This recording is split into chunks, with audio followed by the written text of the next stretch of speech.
It's the man everyone's been waiting to see. Nathan Rourke took the league by storm 2 seasons ago in 2022. And after a brief pit stop in the NFL, the Victoria, BC native is back on this side of the border, getting the start tonight and looking to help the Lions end their 3-game losing skid.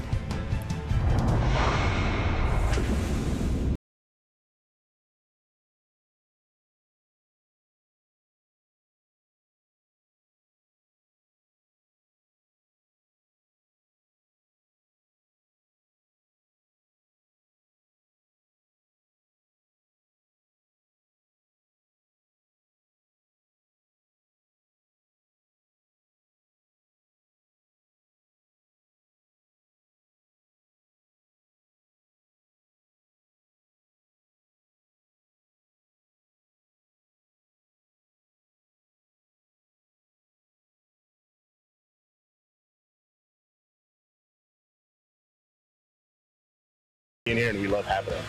I still love the game very much, and it's a lot more fun than when we participate in it.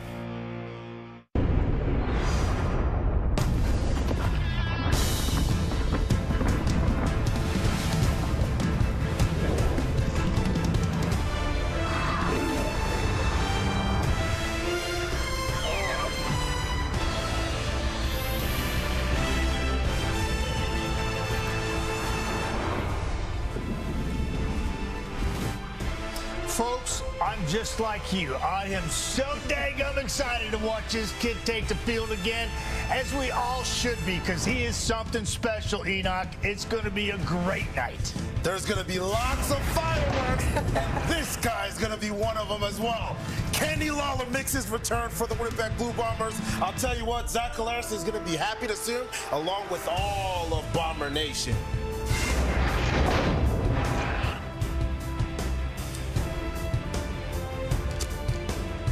Justin McInnis, of course, has been a breakout star this year for the BC Lions. Everybody was anticipating what he would do with a bigger role. Hot the last few to start the season. A little slower, see if he connects with Nathan Rourke on his first game back for the BC Lions. And then there's Zach Collaros, who's hoping his success against BC continues tonight. He's beat the Lions 12 times in his career, the most wins he's had over any opponent. And with that, what a matchup we have to wrap up week number 11 in the CFL. Thanks for joining us. I'm your host, Laura Dyke, and we've got Dave Naylor, Matt Dunnigan, as well as Enoch Mwamba, and a very important game when it comes to those tight Western standings as well. We'll hear from the fellas in just a moment, but let's turn our attention now to BC Place, where we find Farhan Lalji. And Farhan, it has been a while since we've seen Nathan Rourke in action, and it's been a whirlwind considering a little over a week ago he was appearing in an NFL preseason game, and now here he is getting the start for the BC Lions tonight. Yeah, Laura, absolutely a whirlwind, and he clears waivers, and 24 hours later he signed with the Lions, and he's on a plane intending to start in this game. That was the discussion. They cut their backup quarterback the next day in Jake Dolegala. But look, Nathan Rourke is a guy that doesn't necessarily like a lot of attention. He's trying to keep all the hype around him away from him, but this is a guy that really moves the needle, not just here in Vancouver, but league-wide. And when you look at the attendance projections for this game, they were expecting somewhere between 29 and 30,000, so a good crowd. That was before Nathan Rourke signed. Now they're expecting probably 4,000 additional seats, so the Lions might be able to pay his 2024 salary with what he's making. Then during the week, he wanted to establish some chemistry with some receivers, but the first 2 days, Justin McInnis and Alex Hollins were dealing with some injuries, so it really was one full day of practice. They all got to work together, but Rourke is comfortable with the offense. And as far as the other side is concerned, the Winnipeg Blue Bombers, they've seen this movie before. Back 2 years ago in the playoffs, all the hype was around the return of Nathan Rourke, and that brought some bulletin board material then. It has again now. They're looking forward to taking advantage of the stage that they have and making a statement. For the Bombers, it was tough going early in the season, but that 25-0 victory against the Lions going into the bye week really has reset their season. They've got Kenny Lawler coming back. They are 15 of their last 16 coming out of a bye week. The Lions, meanwhile, have lost 3 straight. They need some good news, and while all the attention will be on Rourke, take a look at the other side of this matchup, because it's BC's defense against Winnipeg's offense that may, in fact, determine the story of this game, which will decide the tiebreaker in the season series. All right, thank you, Farhan. You know, Rourke made 10 starts for the Lions back in 2022. A foot injury kept him out for the late stages of the season before he was able to return for the playoffs. And these are some eye-popping numbers as Rourke became just the third quarterback to be named the most outstanding Canadian. So November the 13th, 2002, that was the last time we saw Rourke in action in the CFL. And here he is. He hasn't even been with the team in his second stint for the past week here. Matt, we know what he can do. We saw the numbers there. What are your realistic expectations for him here tonight? I think Nathan said it well himself. I hope that people realize that I've only been here for 3 days. And I think he's trying to just take a little bit of that pressure off of his shoulders and but they're giving it to him at like the 3 now. But the fact is, Jordan McSimic, offensive coordinator, says, Matt, it's like he's been here all year. And I said, well, what about VA? How he's handled it? He says, Matt, VA, after he got over the initial shock, he's been nothing but a pro. And to me, what I expect tonight is pretty much is going to be dependent on what the Winnipeg Blue Bombers do, because last time these two teams faced a couple weeks ago, it was ugly for the BC Lions. Vernon Adams threw for 78 yards and 74 yards and an interception on 17 attempts. They had 4 first downs. This guy is looking to try to right that ship. And you call him what you want. Kid Canada, Captain Canada, he's got to perform under the lights tonight, and it hasn't been a problem for him before because he has just stepped onto the football field within this Jordan McSimic offense and handled it like a seasoned pro. I expect him to go out there and put up better numbers than VA did a couple weeks ago. Yeah, I'm looking for big things from Nathan Rourke as well. Keeping in mind that it's funny, since I saw him 3.5 weeks ago at New York Giants camp, changed teams twice. If you think about that, right? Yeah. His third different playbook. And that day I talked to him, and you could see the fatigue and the frustration on his face that day. He said, I need to play football. Hey, Nathan Rourke played pretty good football in the NFL preseason last year when he had a chance to really dive into the playbook. He was 23 of 35 for 348 yards and a touchdown. So, you know, he's been a quick study everywhere he's been. I think he's going to be a quick study in this game as well. Listen, there's no question. It's been quite frustrating. You talk about the different playbooks that he had to touch really in the last few months, Dave. Well, guess what? Now he gets to play football, and that is what is going to be enjoyable for him tonight. And he gets to play football with a team and a system that he's very familiar with. Matty, you touched on it. Jordan McSimic is the guy really for him that he really developed in. He grew in, and so they've already had this relationship that they've grown since a long time ago, and I expect him to do very well. I remember my first time we played against this guy, and a lot of people were talking about this Kid Canada kid, and guess what? He went out there and torched our team because of his fast release and his knowledge of the game and understanding of the system, and I'd expect him to do just that tonight. But, Laura, you said it. The Winnipeg Blue Bombers have the BC Lions number, including Nathan Rourke, and his 3 losses, 2 of them have come against the Bombers. Jordan Younger's taken over that defense, but we know Richie Hall is still involved with that defense, and they've done an incredible job of just shutting down the BC Lions offensive attack no matter who's behind center. And 4 first downs in 60 minutes of play. The last time they played, this football team, the Winnipeg Blue Bombers, held the ball for over 41 minutes. To me, if you don't have the ball, it's hard to score the ball. So to me, it's going to be huge what the Winnipeg Blue Bomber defense does with Nathan Rourke out there, and to see if they can't, introduce him back to the league in an ugly way. I know that they want to do that, but at the end of the day, I'm excited to see what this kid can do because he is electric when he takes the field. You know what I love about this? The fact Nathan Rourke never stopped feeling like a BC Lion. Honestly, he would say we, even when he was in the NFL, talking about the Lions. And he threw that crazy pass in the NFL preseason last year. They showed it at BC Place. I think he's going to be stepping into something that he really never felt like he wasn't a part of, even when he was gone. Absolutely, absolutely. Big kudos to that organization for keeping in touch with him. But you got Willie Jefferson, you got Adam Big Hill, who are hungry now and are looking to get a piece of Nathan Rourke tonight. It's going to be exciting. And it's a big game, well, a big stretch now for the Bombers as well. 5 of their next 6 opponents are coming against the West. They're trying to stay in that playoff hunt there, and they're ready to roar for Rourke in BC. All this talk, all this build-up. It's time to hear from Rourke himself. Farhan Lalji sat down with him. We've got that for you next.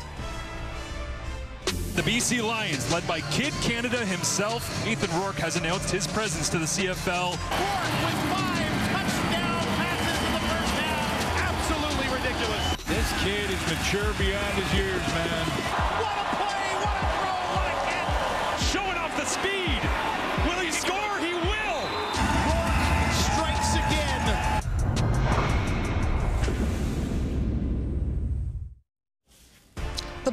had the same GM head coach duo since 2014, and they've had a lot of success together. Going for their 100th win tonight is Kyle Walters and Mike O'Shea. They would be the first duo to do that. And as Matt mentioned, the Bombers have had Rourke's number, though. 2 of his 3 career losses have come against Winnipeg, including in his last start in the 2022 West Final. A little bit of snow setting the stage for the West Final between the Bombers and the Lions. Down inside the 10, all the way to the end zone. Untouched, touchdown, Winnipeg. Grant, far side of the field, looking for a little bit of room. He's got it. Gennari and Grant takes it to the house, and that's going to do it. They seal away a 28-20 victory over the BC Lions. Nathan Rourke, a miraculous comeback, falls short.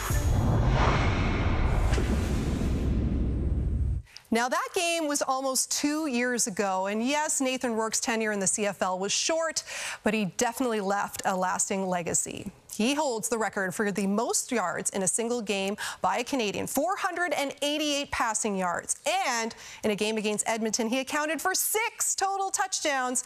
That's video game-like numbers. Farhan Lalji had a chance to go one-on-one with the Victoria, BC native. Today, we want to welcome Mr. Nathan Rourke.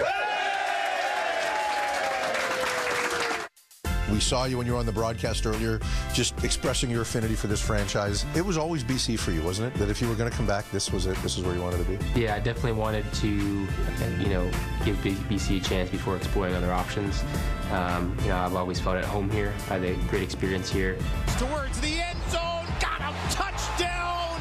Oh my goodness! Kid Canada went to work. Just the experience that I had here the first time, the feeling that I had of wanting to do more for the organization that I had at the West Final in 22.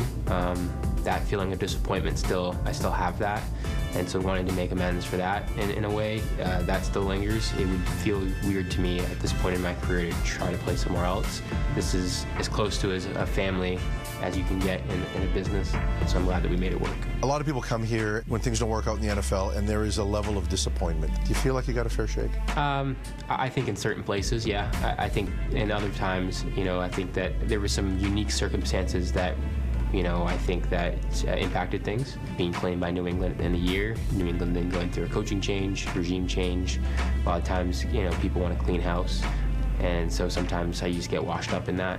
But again, I'm happy to be back. When things went down, you didn't speak to any other teams. It was BC.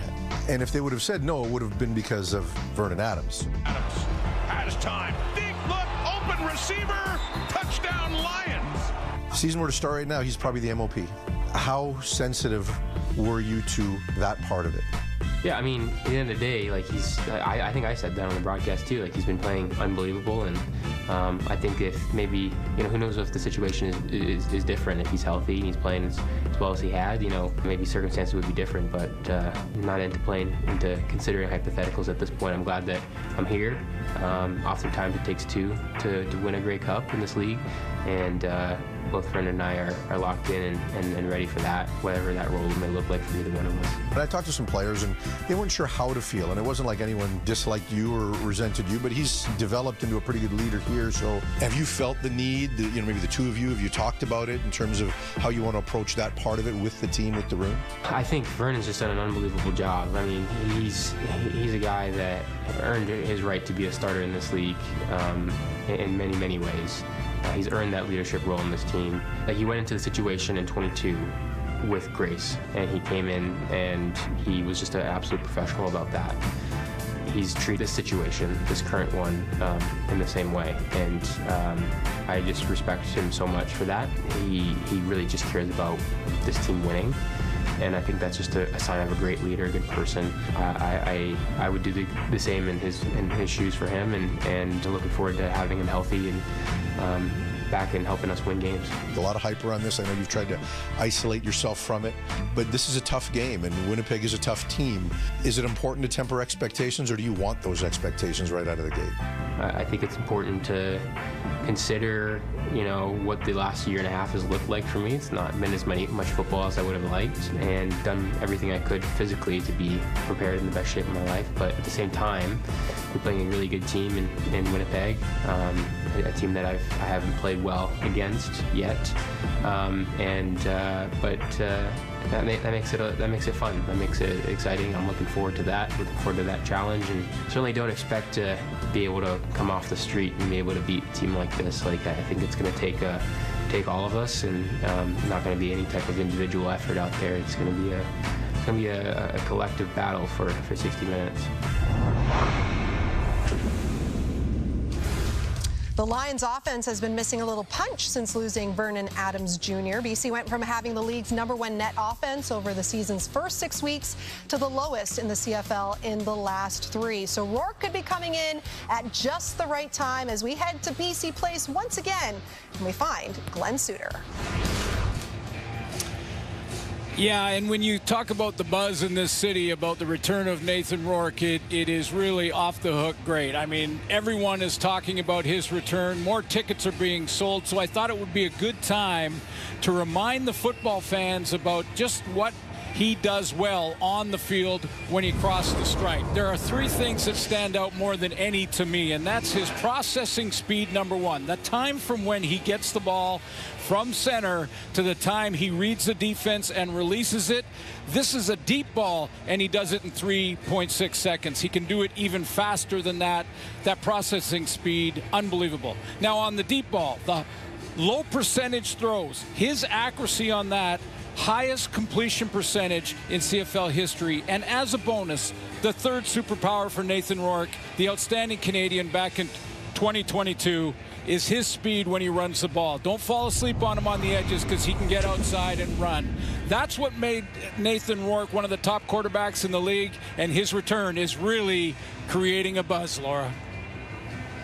Oh, yeah, we said they're going to be roaring for Rourke, whether he's Kid Canada, Captain Canada. We'll decide that by the end of the game. But we're taking a look now at the 5 most popular anytime touchdown props for tonight's game. This, of course, according to FanDuel. Should be no surprise that trio of receivers all made the list for the Lions. Per the FanDuel traders, 85% of the bets are on Rourke to throw for 2 or more touchdown passes tonight. And touchdown is the big word of the moment here. It is time for our anytime touchdown picks. I'm 1 for 1. I need to get back on the board. My pick will be last. We won't read too much into that, but Enoch, you're going to kick things off. You're talking about touchdowns, Laura. Yep. If Zach Collaros is thinking touchdown, he's going to be looking at this guy who's coming back into his lineup. It is Kenny Lawler, the big playmaker, the field stretcher for the Winnipeg Blue Bombers. Ontario Wilson's been kind of replacing him on that. Yeah. But I'll tell you what, Zach Collaros is extremely happy to have him back in the lineup. I know I would be. Sitting at home, I'd be like, oh, yeah, buddy. Welcome back. Yeah, I look, a guy that really balled out against his team 2 weeks ago prior to the bye was Lucky Whitehead. And Lucky Whitehead is plus 195, and I got him to score going back to BC Place against his old team. He's going to find the end zone one more time, Nails. I'm going with William Stanback, and here's a surprising stat about William Stanback. He has more touchdowns through the air than on the ground this year. He's got 2 through the air, 1 on the ground. I'm looking for him. I don't have to say this, ground or air, right? But I'm feeling a ground touchdown tonight for William Stanback. There we go. I'm feeling a ground touchdown, but I'm going the other way. Brady Oliveira, he leads. Well, he's tied for the. You don't like it? That's a great pick. All right, okay. I'm like, you're going. All right. Tied for the league lead, obviously in rushing. No touchdowns yet. It's got to come, and it was just his birthday on Thursday, so maybe it's his belated birthday present. Happy and that is birthday, Brady. You know? Yeah, he needs a touchdown to celebrate, that's for sure. You're overthinking that, Laura. I know. I did my research. All right, here we go. We've got 3 Bombers. We've got Dave going with William Stanback. So go with us, go against us, but we're hoping we see lots of touchdowns regardless here this evening. And yeah, Enoch mentioned it. Rourke isn't the only player making a return tonight. Kenny Lawler is back after breaking his arm in the season opener versus the Owls. Let's hear from him now with Farhan. Kenny, it's been a while. How excited are you about getting back in the lineup here? Very excited. Just want to get out there, get the first play. It feels good to be back out here, warm ups in this stadium. It's just a good time right now. How about the mindset of your team? That 25-0 win going into the bye week, did it offer a bit of a reset for the group? It was cool. You know, the bye was the reset. Can't expect that the team's going to be the same BC team that we see. They're a good team. We respect our opponent. We just want to go out there and every play and hit them in the mouth. You weren't there when they played the last time. You've had a lot of success against the Lions, especially in this building. Do you expect that to be any different tonight? Let's just see how it plays out. Thanks for this. Good luck. No, thank you. Well, we know how well this Bombers defense has been playing lately. Willie Jefferson and company have allowed the fewest points and passing yards this season. The Lions will be in tough. We'll be back after this.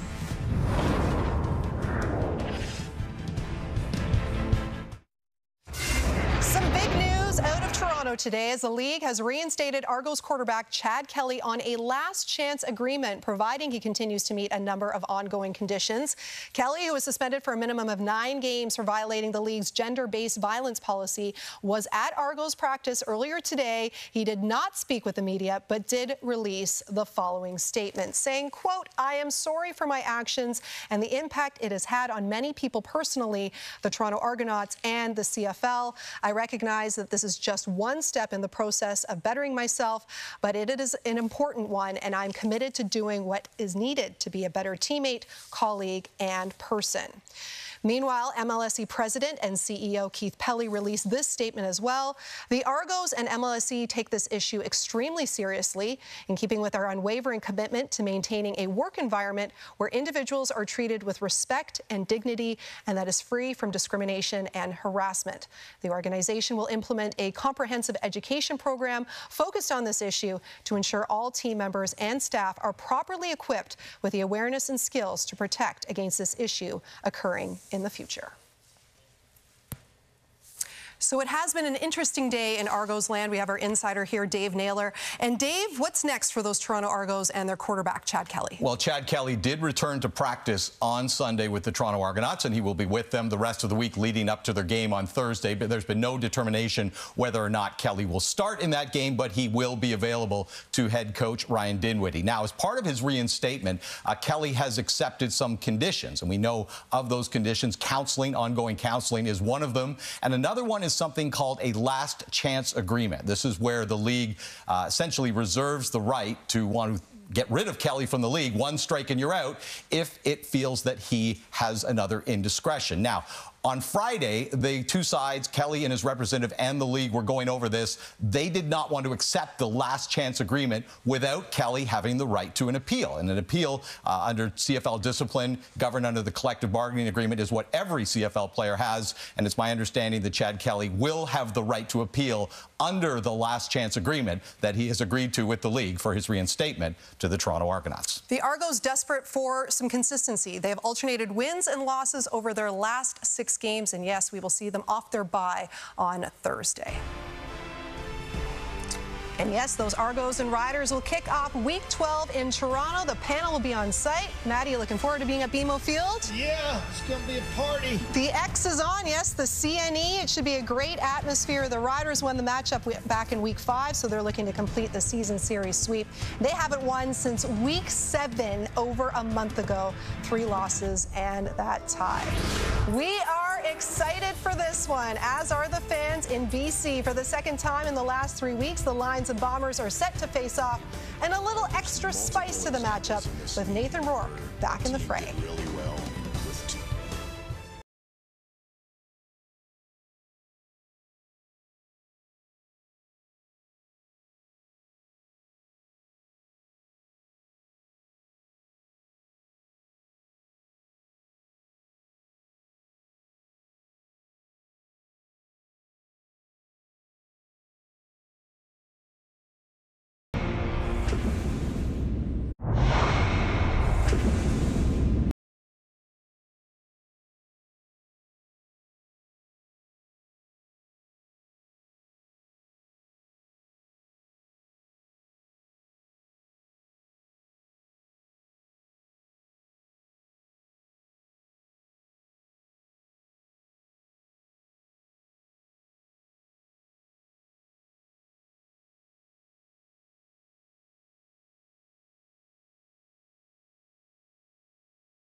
I still love the game very much, and it's a lot more fun when we're participating in it.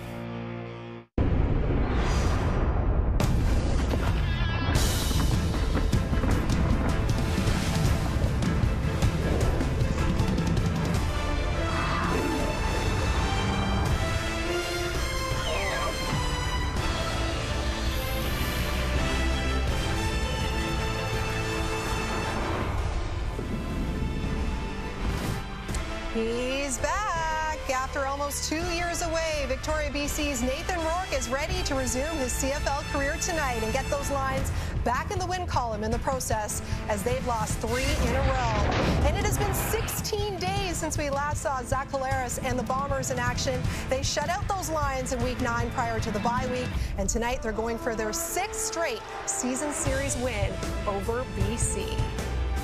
And thanks for joining us here on TSN. I'm your host, Laura Dykin. We've got Enoch Mwamba, we've got Matt Dunnigan, we've got Dave Naylor. If Kate were here, she would say, we are fired up for this one because it has been a fantastic Week 11 so far. What a way to end it with the return of Nathan Rourke.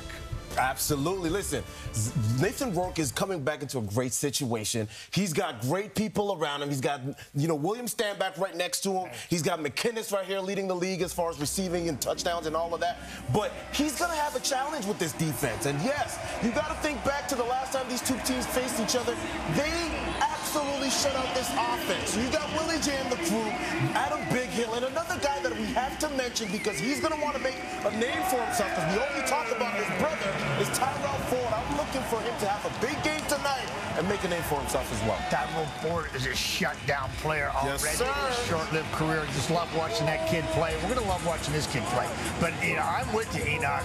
The Winnipeg Blue Bombers are coming in hot, well-rested. They own the BC Lions as of late. They shut them down completely. And to just slide in there with all the hype on Nathan Rourke and the BC Lions, they're like, okay, don't sleep on us, because if you do, we're gonna, because they are coming into their own right now, Dan. I'd like to give a big thank you to the CFL schedule maker who serves up Winnipeg, BC for this one. I mean, Nathan Rourke's last game in the CFL against the BC Lions. During the year he was away, it was the Lions and the Bombers regular season playoffs. We've already seen them split this year. Thank you very much, schedule maker. Bring us Nathan Rourke versus the Bombers. We salute you. The Lions a perfect 3-0 at home. The Bombers have yet to win on the road, but they have won 4 of their last 5 at BC Place. We are ready for this one. Kickoff is next.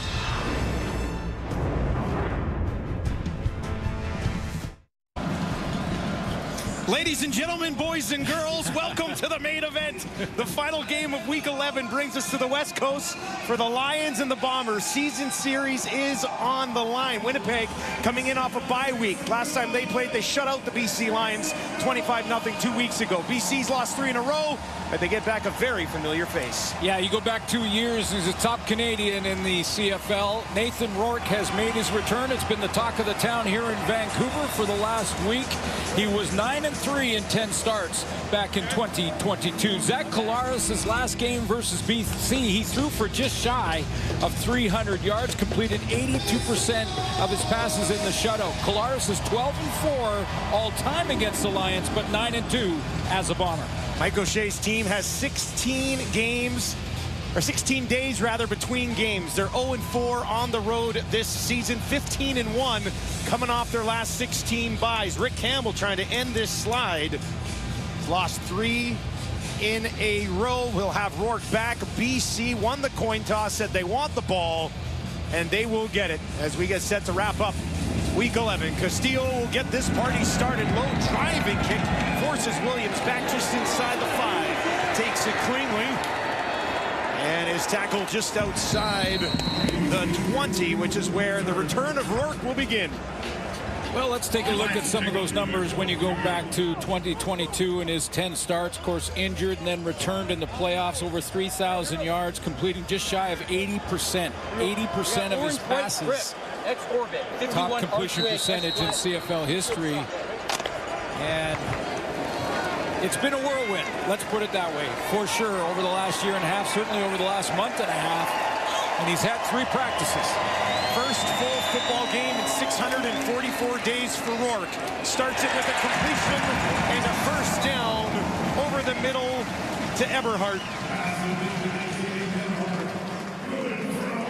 I talked about it in the pregame show, but one of the superpowers for Nathan Rourke when he was back here was his processing speed, how quickly he can read the defense, get the ball out of his hands. We're going to see a lot of that tonight. He knows this offense well. It's just a matter of getting back into the rhythm with it. Up to the BC 35. This time on the ground. Stand back, a nice cut. He's got a first down. Eventually tracked down by Nichols, but back-to-back big gains for BC. Yeah, last time he was here was James Butler was the tailback. He's got a different type of back to work with here with William Stanback, but a good run in his first touch of this game. 14 yards for Stanback, averaging 4.7 yards per carry. So far this season, this Winnipeg defense has been airtight 3 games in a row. BC trying to drive on them early. Rourke fakes it, pressure, gets it away, in and out of the hands of his big receiver, Catoy. Anytime you're playing against Willie Jefferson, I think your tackles have to be on top of their game. Jarrell Broxton and Kent Perkins for the BC Lions and the offensive line have to play at their best against number 5. He is back. He's played great in the last 2 or 3 games. We'll get to him in a second. Justin McInnis is still leading the league. He's been off in the last 3 games. 3 losses, not a lot of production. Part of that is the quarterback situation, but still leading the league. Didn't play with Rourke.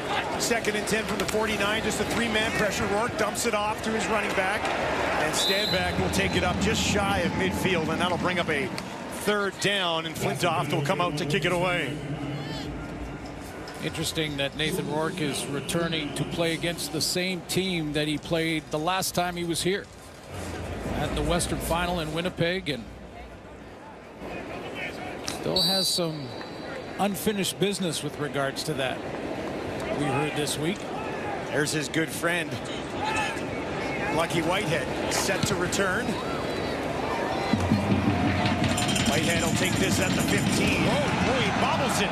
That's his first return since 2022. 42-yard kick. Coach O'Shea looking for the 100th victory of his illustrious head coaching career.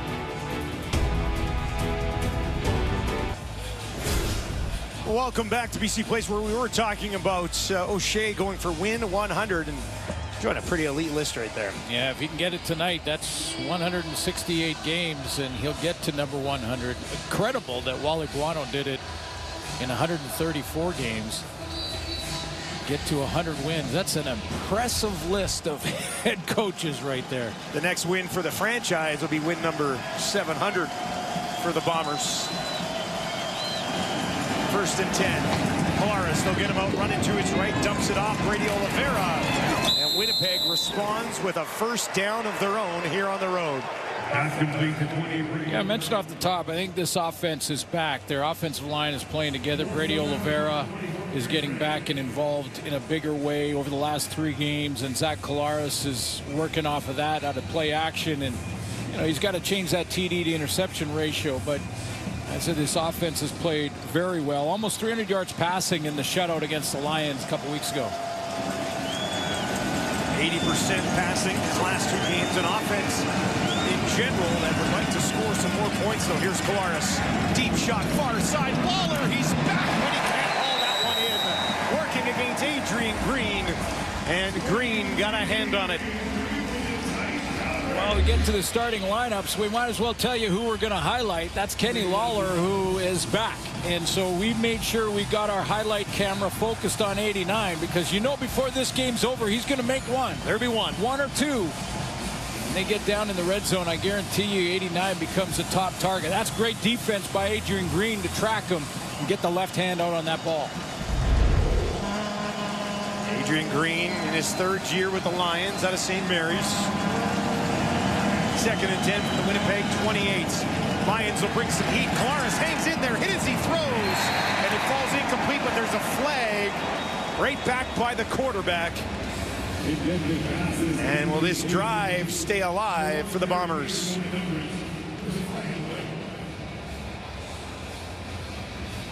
Like it may have been a high hit. Major foul, roughing the passer, BC number 40. It's a 15-yard penalty. It's an automatic 1st down for Winnipeg. Pete Robertson. Pete Robertson off the edge. I think Rick Campbell's looking at it, but this looks to me like a shot to the head. And not intentional. Coming around the corner, you can see the top crown of the helmet from Pete Robertson, making contact to the face mask and chin area, and that will be flagged every time.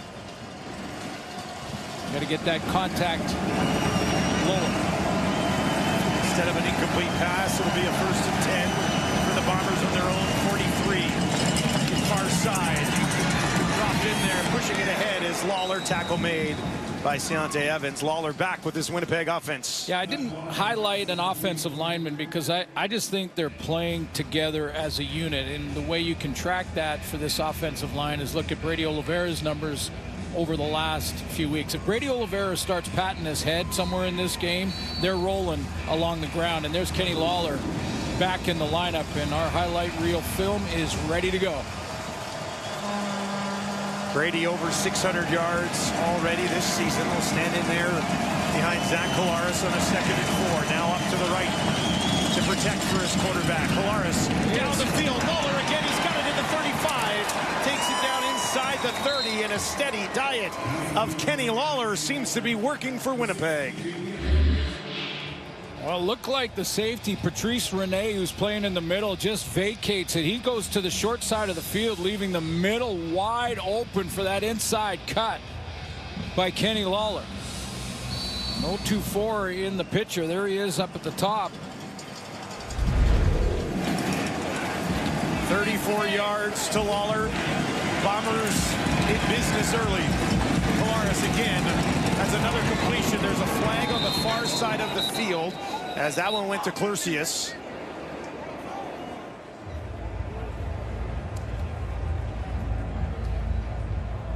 This is against BC.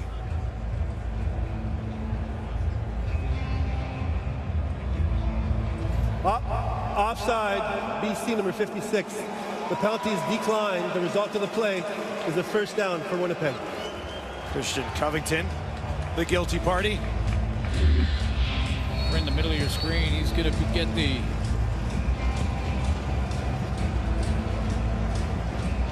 he'll take the play, decline the penalty.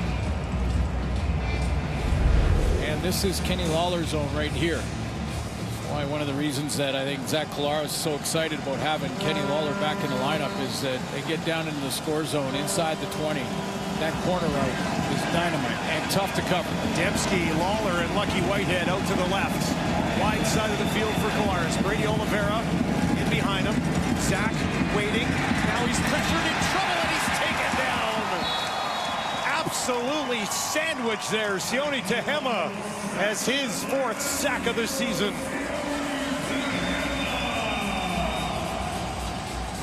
Take a look at the pressure because it's coming from down at the bottom, and extra offensive linemen in the game and trying to add that protection. Lawler was open initially. Zach Collaros wasn't ready to throw at that moment. And there's Lawler. If he gets the ball right now, it's a touchdown for Lawler. He split that zone defense, but the other end, pressure trumps coverage all the time. A loss of 6. Collaros, end zone shot. Dembski got it. Touchdown, Winnipeg. Collaros to Dembski, and the Bombers strike first.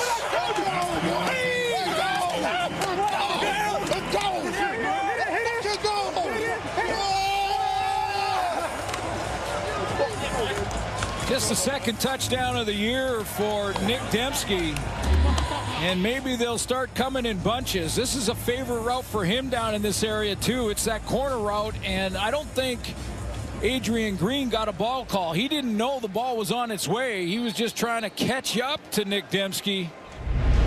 And Zach Collaros drops it right in there. 5th passing touchdown of the season for Collaros. Castillo knocks one more through, and the Bombers on the road lead 7-0. An 8-play, 93-yard drive that ends in the hands of Nick Dembski.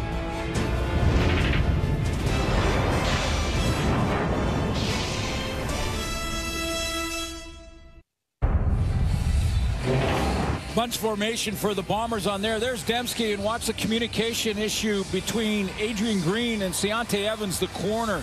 Bunch formation now, and here comes Dembski. He misses the jam, and now the switch has to happen between Evans and Green. They don't make the switch. That puts Adrian Green in a trail position. He's not catching Dembski from that far back. Dembski now with a catch in 63 straight games. Williams on the return, wrapped up and taken down just outside the 25 by Michael Ayers. What an efficient drive for Zach Collaros out of the gate on the road. All the talk about the other quarterback on the other team. This is just and the Bombers just go, yeah, we're going to go take care of business. 8 plays, 93 yards over 4 minutes. Zach goes 5 of 6 for 84 yards and a touchdown to open this ball game. Your move, Rourke. I love this matchup. 1st and 10 after the return on the 27. Rourke. Quick completion. Big Hill the tackle, but not before a first down is picked up against his Winnipeg defense. That's Justin McInnes. Willie Jefferson's now had 3 quarterback sacks in the last 5 games, so he's starting to fill that stat category again. Well, it's off to a bit of a slow start, but still playing well. The leader back there, though, is Adam Bighill, and he'll remind that entire defense that Rourke has not beat the Winnipeg Blue Bombers in his time in the CFL. How about Tyrell Ford and his 3 picks? Rourke now down the near sideline, laying out for it. Incomplete. Catoy, that's a big man at 6'5", trying to go get that one. Boy, he had a chance, though. I think, Rourke here is throwing Catoy open. The coverage is excellent on Catoy. You can't cover any better. I believe that's Evan Holm. But he threw it to the one spot where Catoy had a shot at it and just couldn't reel it in. 2nd and 10, 3 options to the right for Rourke. 2 to his left. In the pocket, spins on the run to his left now. Dumps it off up high. Everhart couldn't hang on. Just a bit behind him, and he got turned around. Rourke on the run, trying to make something happen. Yeah, I almost thought that he was going to take off and run there. It's like he had someone tracking him down. It might have been Bighill himself. There he is, number 4 in the middle of your screen, and he's just makes the decision to go after him, and that's when Rourke lets it go. Just a little bit behind the target, but there's Vernon Adams right there to be a great teammate, which he has been all week long. Still hurt, by the way. Still banged up on the sideline watching. Whitehead takes this one clean. 55-yard kick. He's upended. Just out of bounds. Kenny Lawler is back. He's already got 39 yards receiving on 2 catches.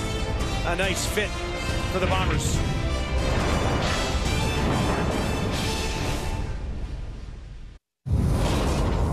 Well, I don't think it's an overstatement to say that the Winnipeg Blue Bombers are welcoming back a human highlight reel. Settle in and get ready for a little bit more of this. I mean, you can be all over him in coverage, and it doesn't seem to matter. A couple of nice catches already tonight. Collaros already closing in on 100 yards. Hands it off this time. Johnny Augustine into the game. Gets a little bit of extra help against this BC Lions defense. And take a look at the D-line. They get Jonah Tavai back in the lineup. Didn't play against Edmonton. They got banged up on defense against the Elks. And Ben Hladek is dressed, but not going to start in the middle. Ace Ely out of Georgia Tech gets the start there, as does Varga at Sam linebacker. And there's Patrice Rene. And I think right now Zach Collaros is looking at that middle of the field to see what they're going to do with the young safety back there. 2nd down for Winnipeg. Collaros on the run. Pressure coming. He just decides to throw that one away. 3 BC Lions barreling in on him. Yeah, veteran decision on second down. Don't take the loss. Try to keep that field position advantage with your punt team coming out next. But that pocket collapsed pretty quickly. And having said that, Patrice Rene actually came up and jumped Dembski, which was his primary target over the middle.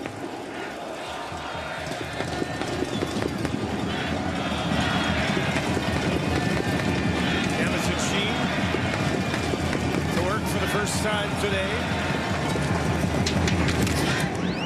Hammers it away from just inside his own 25. Williams waits, takes it.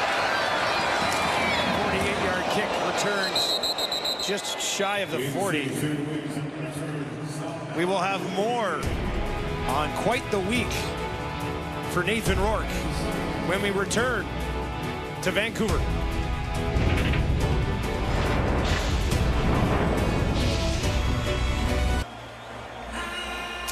Nathan Rourke back in a BC Lions jersey. For more on how that happened in the week that was, let's send it down to Farhan Lalji.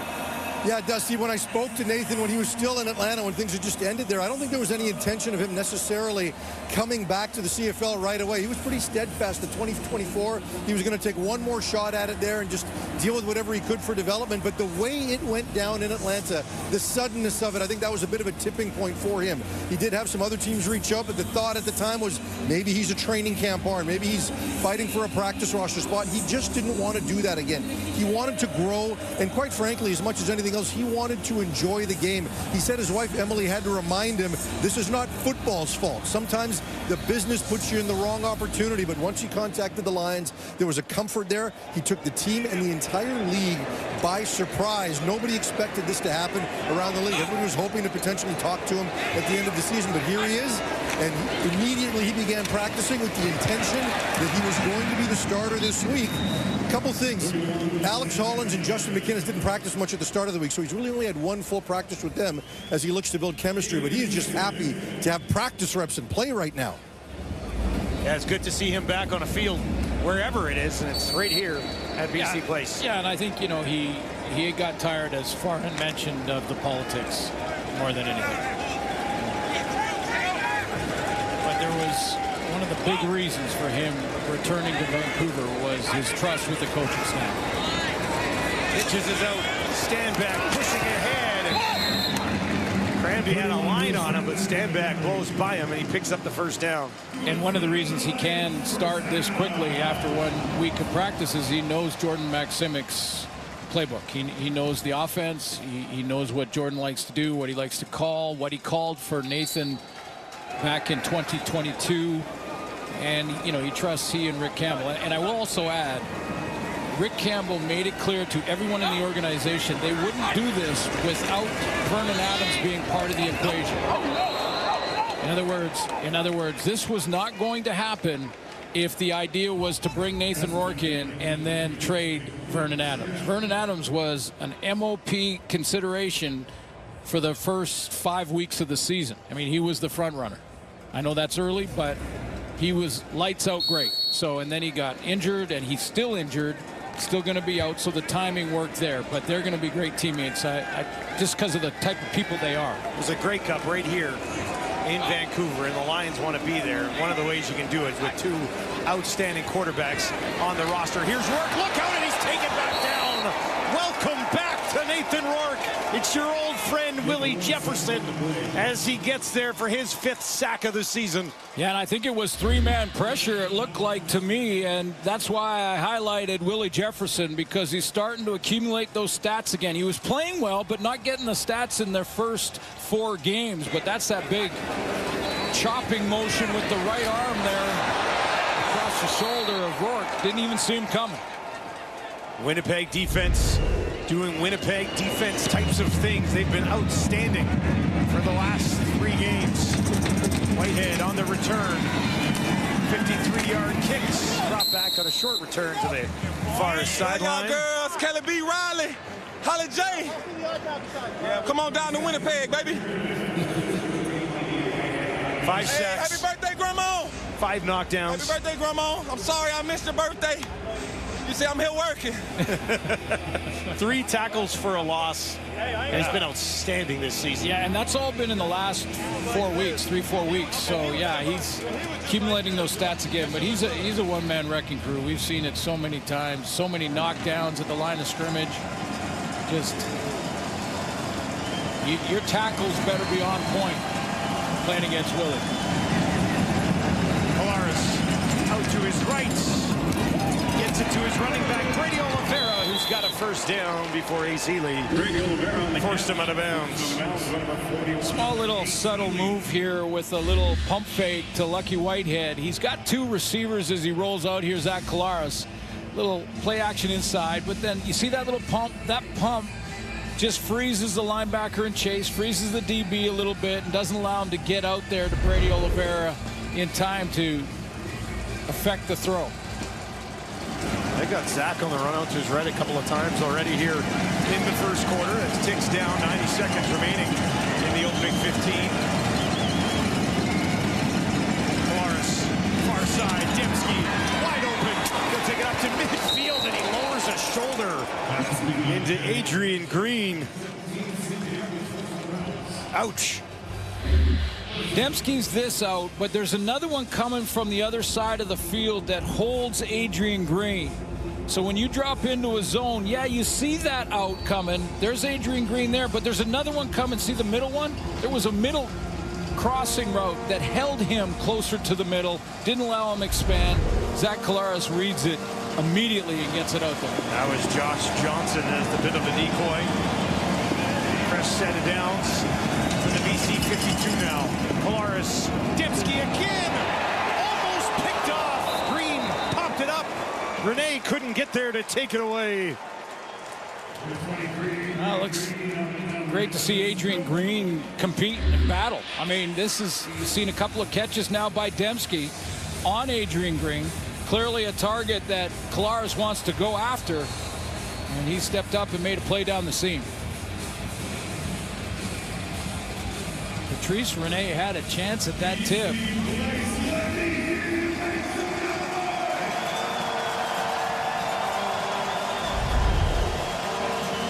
Zach's already at 118 yards. That would have been a big chunk. Some pressure now. Collaros, can he get it away? No! Taken down. Is that Tehema again? It is. Sione Tehema. Working on Stanley Bryan. He's right up here. It looks like it's just going to be 3-man pressure, but they end up sending a couple extras, including Bolacombo. So Bolacombo's in the face of Collaros with Tehema coming from the backside. And Collaros doesn't see the backside pressure. Good shit, fellas. 3 sacks coming into this game. 2 more in the first quarter for Tehema. Final play of the first quarter will be a punt from Jamison Sheep. End over end. Waiting for it over there. Berryhill fumbles. Ball pops out in the battle for it on the far side. Who's got it? Winnipeg ball. The Bombers take advantage of a bobble from Berryhill.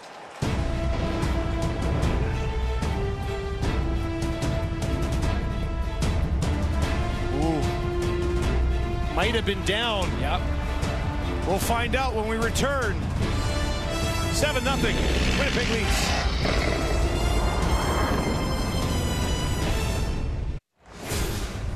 Second quarter action coming up. Winnipeg on top, 7-0 over the BC Lions. A pretty nice quarter. Well, I think Winnipeg both, Blue Bombers. yeah, offense, defense, and special teams. I think they dominated that first quarter, and that's reflected in the score, reflected in the numbers. We are going to get another look at it here. It looked like there was going to be a turnover on special teams right at the end of the first quarter, but let's get another look at this. Yeah, you take a look, and does the ground, knee down there, does the turf make him fumble? Is he down by contact? And I believe he is. And in fact, it will be BC ball.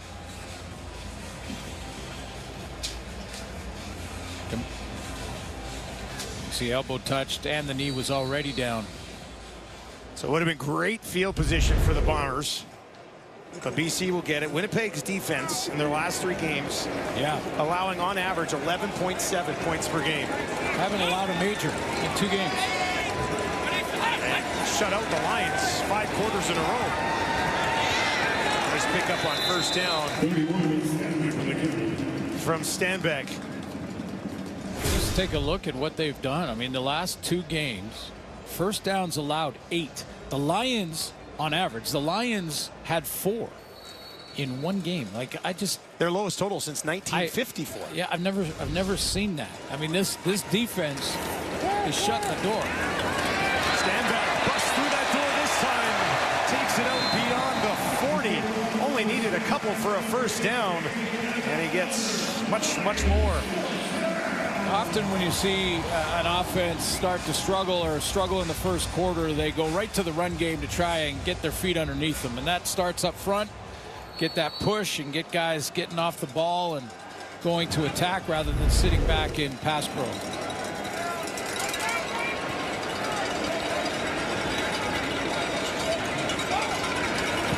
Lions will work from their own 42. Stanback out to the left. Rourke in the pocket. That's where he goes. And he finds his running back being watched by Big Hill over there. And he'll step out of bounds. It'll be a second and manageable for the Lions. Boy, I'm watching Willie Jefferson on that last ball. Big Hill looks like he's got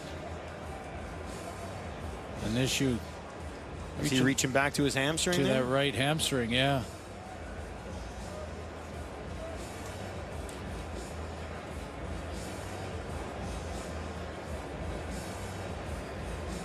Try to stretch it out here. And athletic therapists out to chat with him. Our discussions with Nathan Rourke leading into this game, he brought up Adam Big Hill when we hadn't asked about Adam Big Hill. There's, you see in Big Hill was trying to get out there to the flat to protect against that throw, and he pulled up a little bit there. But he mentioned Big Hill and how the Bombers have used Big Hill and moved him around at a lot of different spots. Of course, he's the leader of the group, not just of their defense, but their entire team. Shane Gauthier in to replace him as Big Hill heads to the Bombers sideline.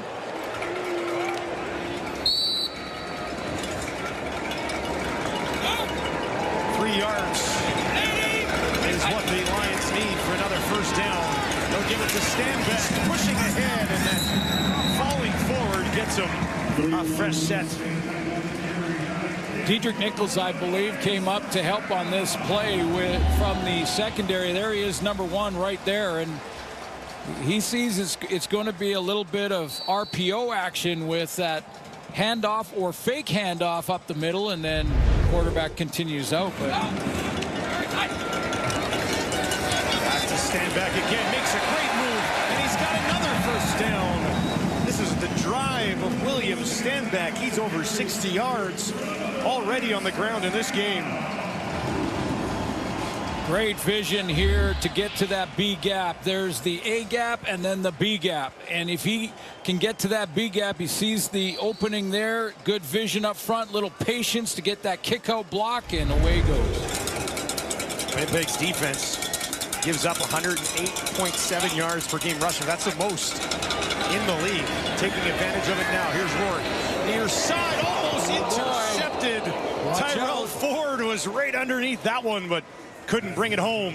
What a campaign he's putting together. Tyrell Ford leads their team in interceptions. Had one against the Lions a couple weeks ago and almost has his 4th here. And I asked Coach O'Shea about just the evolution of number 30, Tyrell Ford, and he says he makes adjustments within the game to make himself better. Real cerebral player. He gets out there, he sees what they're trying to do, how they're attacking, and makes small adjustments that gets him in the right position. 13th overall pick in 2022. 3 interceptions, 4 knockdowns coming into this game. Rourke, passing situation here. A ton of time, and that is intercepted.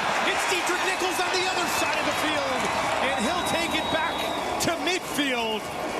Second interception of the year for Nichols, and the Bombers defense gets the ball back. Hatcher and Willie getting in each other's face. Dietrich Nichols says thank you very much, stepping inside underneath Hollins for the pick.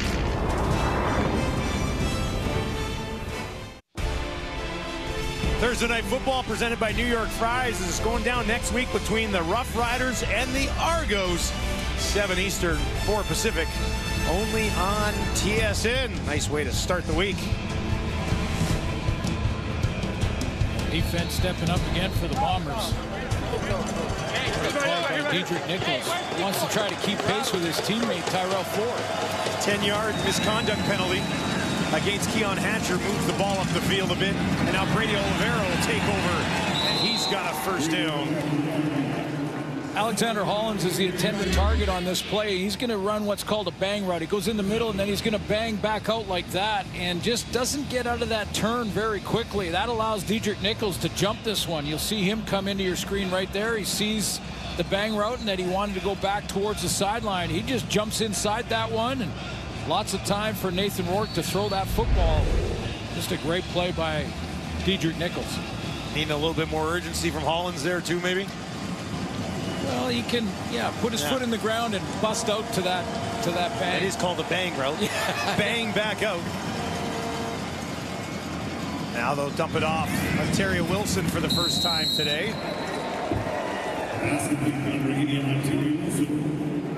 Lost his helmet. He's been outstanding for about a month.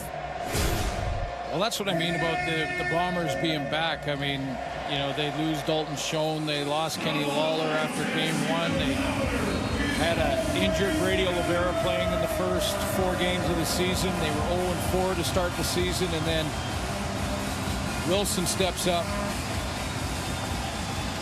newcomer to the lineup, and fills one of those holes. 2nd and 7, Kolaris, and that one misses.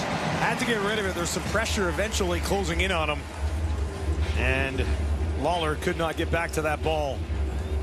Ace Ely, he's playing for Holatic.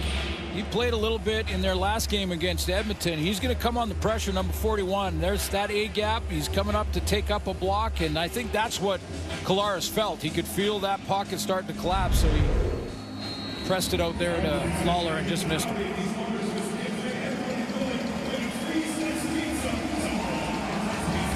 .42-yard attempt for Castillo. 82.4% on the season, and that one is up, and it is off the uprights. A doink from Sergio.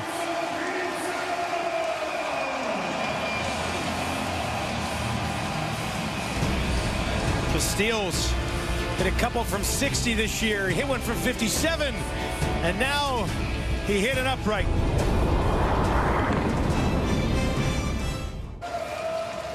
Oh, there's a look at 2 all-star caliber quarterbacks, which could lead to an awkward situation, but apparently it has not. For more on that, let's send it down to Farhan. Dustin, the morning that Nathan Rourke signed with the Lions, I sent a text over to Vernon Adams, and he responded with, well, we could use him. He's a baller. I'm all right. Everything will be fine, which was an amazing response for a guy that said the season he has and would have every reason to be better, or bitter, I should say, but he really does care about the team first, and he's really evolved as a person. And he said to me, he goes, if this happened 5 years ago when I was in Montreal, I would not have been mature enough to handle this. I probably would have gone on Twitter. I would have said the wrong things. And he says, I've been through this before. He talks about Danny Machocha and the approach he took when Nathan went through this the last time. And he really appreciates that Machocha kept him in the loop and gave him every opportunity to help decide his own future. And that's happened here. He doesn't want to go anywhere. He wants to be a part of this team. And he also knows at some point he's going to get a chance to start and play again. So he wants to handle all of this the right way. It's not fake. This is genuine. He means it. All I can think about is I want a better look at that T-shirt underneath there. Open that thing up. Look at all those quarterbacks. Well, you think about his sort of June and July, Vernon Adams. I mean, he was playing as well as any quarterback in the last 10 years. We were talking about him being on a 6,000-yard pace for the first 6 or 7 weeks of the season, and then the injury, and now Rourke here, but they both seem very united. to just make the BC Lions as good as they possibly can. Yeah, just make them better players and are a better team, and it certainly does. And it's been well documented that there's been many, many championship teams that have won with 2 all-star caliber quarterbacks. 1st and 10 for the Lions from their own 46. Back on the ground, steady diet of Stanback so far today. That's his 9th carry. Here's what I mean about June and July. I mean, this is what we were talking about with VA. I mean, averaging almost 400 yards passing a game. And look at the touchdown interception ratio. He was chucking it down the field in a big, big way. That was double any close quarterback in the league and was 4-0 at that time. And so he knows. And I think they're going to need them both all year. And quick story about VA. When they come back from the road, this is the type of guy he is. He'll ask the equipment man if he needs help with the laundry. So he doesn't like having a lot of free time. Flag back by the quarterback. Completion up to Eberhardt. Well, and I say that because that's the type of guy he is. He's a team guy to the Holding core. BC number 59. It's a 10-yard penalty. We'll replay the 2nd down. It's the right tackle, Kent Perkins. Like a team guy to the core. So this is a star quarterback on pace for 6,000 yards. They get off the bus after a road trip, and he goes to the equipment guy. You need help with the laundry? And he's serious. It's not a joke. He's the like, equipment guy goes, yes, I do. He'll be like, okay, I'll fold. Okay, let's go. Yeah. I'll fold. Like, I mean, it's whatever it takes to make the team better, and it's the type of person he is, and Nathan's the same way.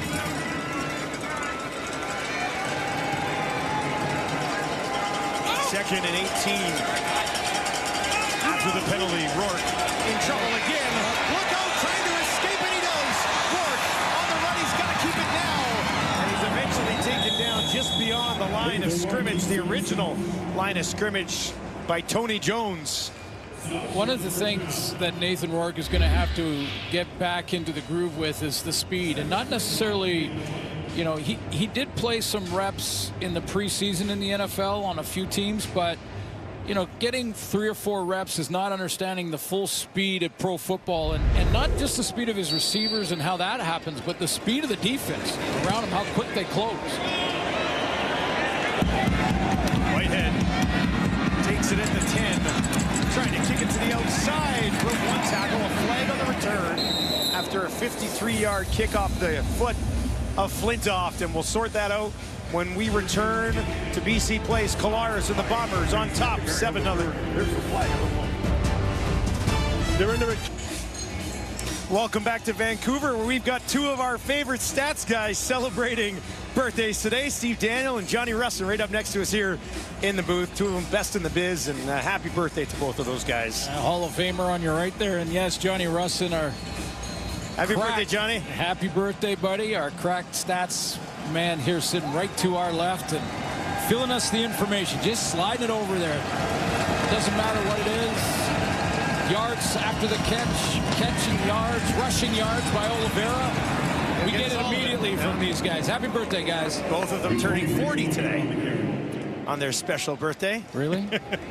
Is that what they told you? Those are the numbers they gave me. What am I supposed to do? I read everything they say. Nice pick up there for Brady Oliveira. Yeah, I mentioned off the top, the Lions do not want to see Brady Oliveira with the helmet slap. No, you don't want to get him when they're eating, when he's feeding. Yeah, when he gets the helmet slap going, that means he's closing in on 100 and they're rolling on the ground. From the Winnipeg 19, back to Brady again. Ace Ely had him that time, but still picked up probably about 4 yards on that first down carry. Colares had the big drive right out of the gate. 8 plays, 93 yards, and the Lions defense made some adjustments here. Yeah, he had 86 passing yards on that first drive. Now he's at 121, so they slowed him down a bit. Defensive battle here between the Lions and the Bombers. Great crowd in Vancouver today. Colares, Lawler, and Lawler went back for it. Got enough. He's going going to be really close depending on where this ball is spotted. TJ Lee decides to play off on this. The veteran defensive back, he's going to take away the inside in that back pedal. And because of Lawler's downfield ability, he's got to give him a little bit of room there. This is 3rd and about inches. Streveler into the game. Doesn't need much. Any sort of positive push ahead would be enough. First time we've seen Streveler today.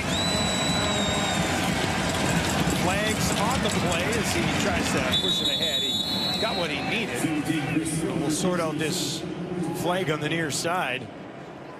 BC saying it's against Winnipeg.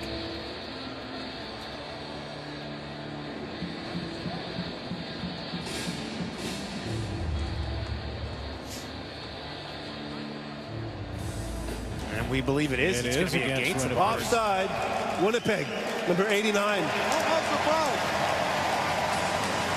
It's a 5-yard penalty. It's still 3rd down.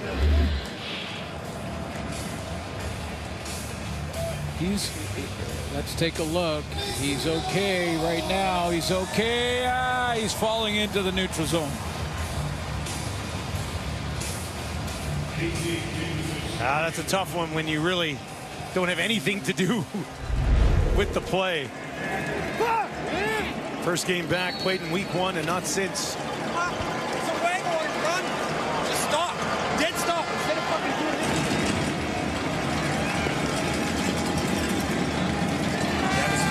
Kick it away.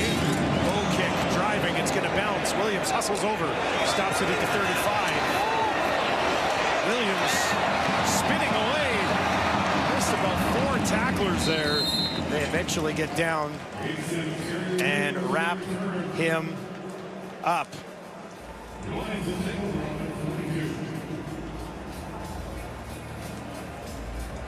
Well, this week, the entire CFL community is mourning the loss of longtime coach Dan D'Orazio.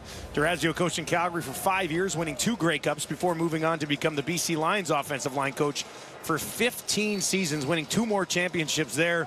Also had stints in Saskatchewan and Toronto, coached multiple All-Stars on the offensive line as well.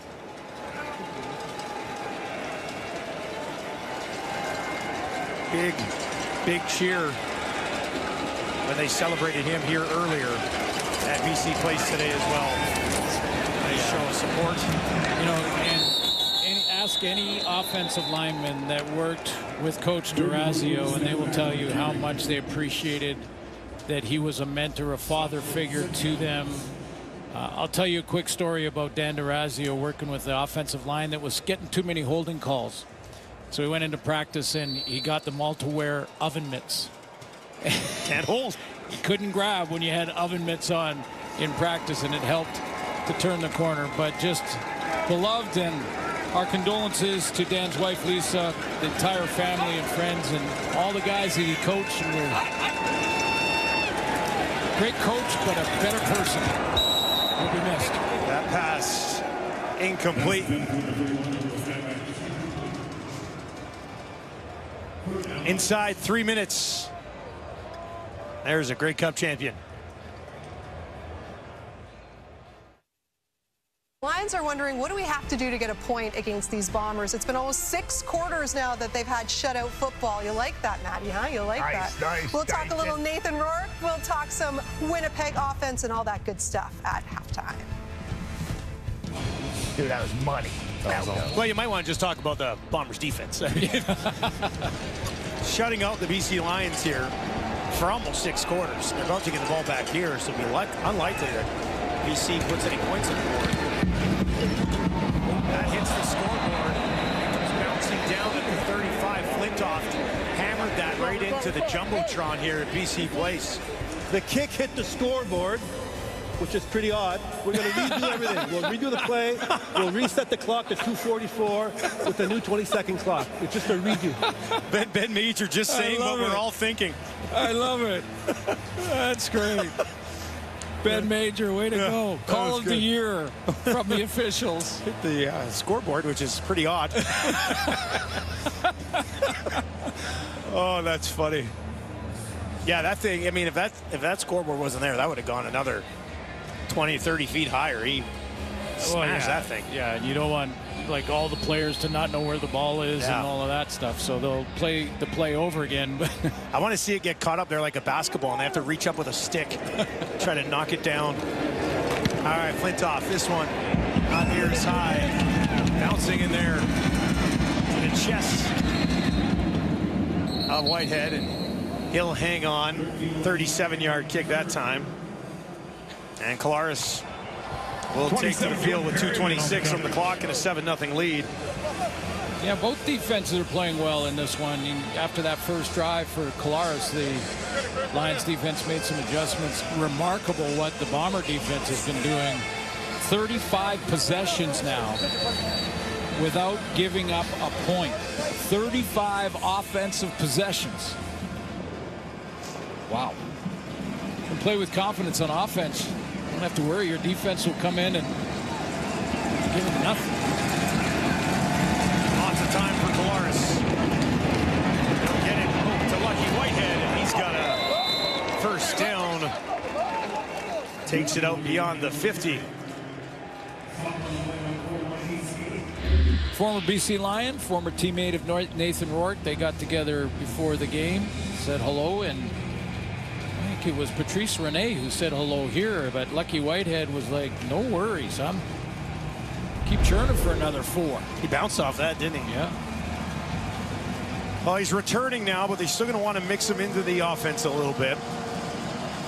Well, Lawler came back in and took that spot back.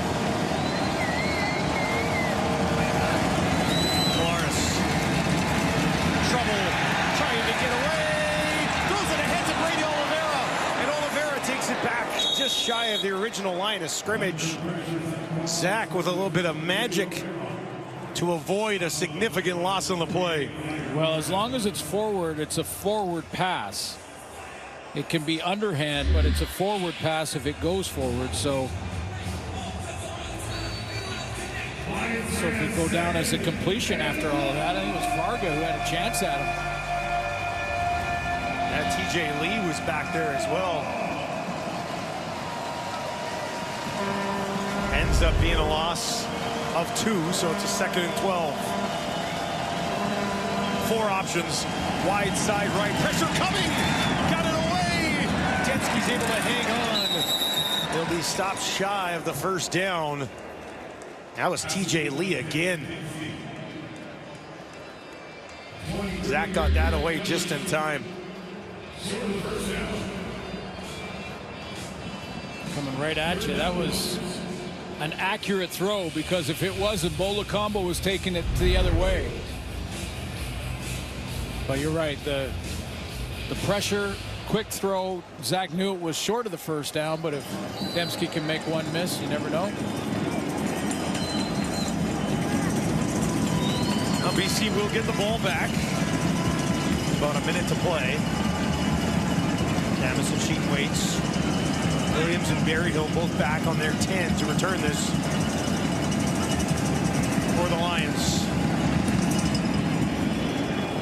Williams slides to his left underneath it. 42-yard kick. Williams finds a little bit of space, but tripped up just before the 25. That was a big-time tackle from Benson. Looked like Williams was starting to ramp things up a bit, wasn't he? I'll tell you what, I think he had something. He definitely had something. If Benson doesn't make this tackle, and it was a shoestringer. This cut here, there's not much back there. That's basically the last chance. Tyrell Ford may have tried to catch him from behind, but that was a big tackle.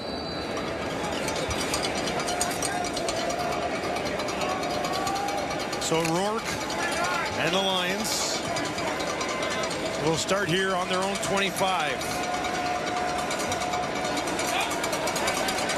Stanback out to the right of his quarterback. Rourke down the field, almost intercepted in the direction of Hollins, and that was Terrell Bonds who had him locked down. It's a couple now attempted to Alexander Hollins that have almost, one was picked off and one almost picked off there. Terrell Bonds had a better chance at it. Hollins kind of got back to play defense, essentially. Didn't he? Defense against it.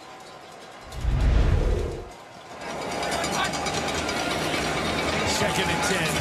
Rourke looking for Hollins again, and that is intercepted on the other side of the field. It's Ford, and he'll take it all the way back for the pick six. Bombers late in the half take it away and take it back. There is a flag on the field. Flag came after Ford had the ball in his hands. After the interception is holding Winnipeg number 33. It's a 10-yard penalty. It's going to be first down for Winnipeg.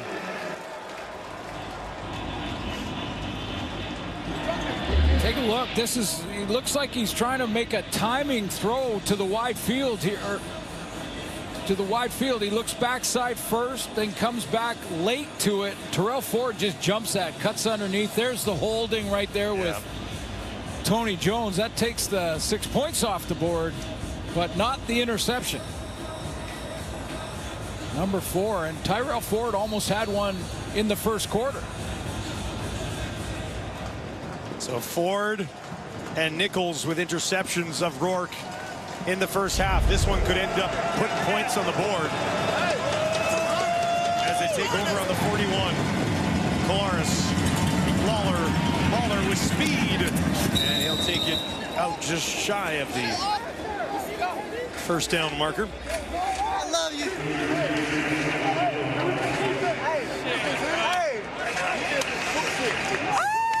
I do it every week.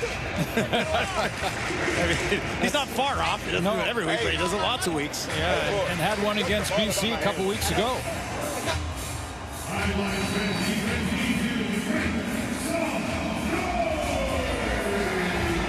Colares would love to punch one into the end zone here. Give themselves an even bigger cushion heading into the room at the half. Give it to Brady Oliveira. Oliveira has enough. That will be a first down for Winnipeg with 22 seconds on the clock. You got to manage the clock here now and make sure you don't lose the chance for at least 3 in field goal range. Against the Lions all time, he's 12-4. Nice completion percentage, over 4,000 yards passing, and touchdown interceptions off the hook rate. Best winning percentage he has against any team in the league. Now he's going to look to the end zone. Kenny Lawler! No way! Oh, almost. He went down working on Gary Peters, and it's batted away with 6 seconds on the clock, and Castillo will come out to attempt the field goal. You just sort of expect it, don't you, when it's 89 on these deep throws, these Kenny Lawler jump balls. He's going to come down with it more than he's not. Now, that's a veteran out there in Gary Peters. Now, Lawler gets inside position. That's why I thought he had the best chance out of it. But Peters with the right hand punches the ball out. He doesn't grab first. All-star against all-star. Peters wins that battle, but they'll be back. Great play by Peters. Oh, yeah. Castillo hit the upright earlier. This one from 38, that is up, that is through. And the Winnipeg Blue Bombers have a 10-0 lead on the road, which is a place they have not won all season. But on that sudden change with the interception by Tyrell Ford, BC defense steps up with a big play to not allow the major and a whole bunch of momentum for the Bombers going into that. Would have been huge. Yeah, Either way, obviously the flag brought back the pick six. That would have been big, and then Winnipeg's offense can't find a way. But 6 straight quarters of shutout football by the Bombers defense against the BC Lions. And fair to say, in the Canadian Football League, with the difference in the rules, a little rust on Nathan Rourke. 5 of 14, 47 yards, and 2 interceptions as he tries to get back into a groove. Yeah, just some timing issues, but final play of the half. Rourke's gonna heave one down the field, looking for McInnes, and that's batted away by Ford. And that'll do it for the first half. And Winnipeg's defense, so impressive once again. Unbelievable. This is a stretch of 3 games now that has just been off the hook great. I mean, allowing just 4 downs 2 weeks ago against the same team. A couple of picks in this first half. That one by Dietrich Nichols. And the leaders of that group back there in the back end. Second interception of the season for Nichols. He's now with Farhan Lalji. Dietrich, you guys have picked off Nathan Rourke twice. Talk about yours. Was it something you saw from the receiver or something you read from the quarterback? No, it was just my time to make my play. You know, we all doing an excellent job, so I just got the stat for it. That's all. Excellent job for 6 quarters. You guys have shut this team down. Just how confident is your defensive group against this offense? We just playing with each other. You know, having fun and executing at a high level. We ain't doing it. We making the simple stuff easy. Thanks for this. Yeah, take care. All right, Laura, the Bombers with a 10-point lead. Let's send it back to you. Yeah, it's starting to feel like week 9 all over again. Only problem, they were in Winnipeg for that one, BC, and a different quarterback for the Lions this time around. Yes, we are at the half, and again, the Winnipeg Blue Bombers defense continues to be dominant. Leads a lot of those major defensive categories in the CFL, including passing yards allowed, net yards allowed. What are they doing so much to frustrate Nathan Rourke in his return to the CFL? Well, it's more of the same. What we saw in week 9 and did to VA, held him at 78 yards passing the entire game and 4 first downs. They've had a little bit more success because of William Stanback, and Nails will get to that in a minute. But Nathan Rourke is, simply you're asking a lot of a young man. Yes, we know he's special. He's got a skill set that's very high. But Winnipeg's mixing it up and really confusing him there. He had no idea what he's coming around Broxton there, and he made that look easy. And here he's just staring it down, and you can't stare that long. He knows this. He'll learn from that. VA's on the sidelines. He's getting coached up already right there. And again, he tries to go downfield, staring at balls hanging, and that guy right there, we talked about him at the top of the show, Tyrell Ford, is just playing with receivers in the league right now with this athletic ability. And look, you're asking a lot for Nathan Rourke to go out there and take command of this offense, which we know he has. But there's, we heard Suits talk about rust there. We see a little bit of that, but what we're seeing more of is the Winnipeg Blue Bomber defense dominant. 6 quarters in a row, keeping them on a goose egg, and they're just on a roll. And we're seeing more of that same, making it even more difficult for a guy coming to the situation. It's next to impossible to live up to the expectations. Yeah, no question. This is a tough matchup for Nathan Rourke. I mean, coming in cold and facing a defense that's on a roll. And you could see early in the game, his timing is off. We haven't seen the deep throws that we all remember from 2022 with Nathan Rourke. It's been mostly underneath stuff in the flats. And you could even see the way the game was being called through the first few series. They're putting it mostly on Nathan Rourke, and then you see Jordan McSimic going a little more to William Stanback and trying to break that, take some of that pressure off Nathan Rourke. In fact, you look at the Lions' 3-game losing streak, the best part of their offense through that stretch has been William Stanback, averaging just over 6 yards a carry on 32 carries over those 3 games. He's got 12 touches in this first half, 10 on the ground, 2 on the air. So you can see, again, giving Nathan Rourke some time to try to get his feel into the game, get his feet wet, get the timing down. In the meantime, buying time with William Stanback. And on the other side of things, the Bombers continue to look very comfortable at BC Place. Yes, they're 0-4 on the road this season, but they've won 4 of their last 5 trips to Vancouver. I know Zach Collaros wasn't really the quarterback we were talking about coming into this game, but he's been impressive so far. Listen, he's not new to this situation. He's not new to the league. He's been here. He's done that. They've had a tough start to the season, but they've gone through it together, and they're growing, and they're looking a lot better the last few weeks. You look at this drive that ended up in a touchdown. Zach Collaros trying to find his guys, and what ended up happening was a penalty on the side of the defensive for the BC Lions, and that extended the drive, which led to this big play for Kenny Lawler. And then we saw ND10, Nick Dembski, finding his way in the end zone and celebrating. Now, look, they scored that touchdown. This is a Winnipeg Blue Bomber team that's been together. They hear all the noise, what we've been talking about. They're too old. They're too slow. We don't know if we'll see them in the playoffs. They know what they're doing. They're taking it one day at a time, one game at a time. And right now, they're looking like they're in control of this game. And he's won 12 times against the Lions, like I said off the top, which is the most against any team. 12-4 ain't bad, right? And this football team owns the BC Lions, and it's more of Jay White, Jordan Younger, and Richie Hall, who's still in the booth for them, and their experience against this defense, against Jordan Masimic's a progression type of offense. And I think they're one step ahead of the young quarterback who's trying to play catch-up right now in the Canadian Football League and get his feet wet back again. But really making it difficult. But I like your thought process on William Stanback. Feed him the rock, put yourself in second and Managos more often. Don't you think Winnipeg all week, watching the news cycle, nobody's talking about them? Oh, yeah. Ticket sales, Nathan Rourke. Here we are. And we got our excellent soundbite as well. The kick hit the scoreboard, which is pretty odd, so a hat tip going to the official Ben Major as well. It is the Bombers up 10-0 on the road against the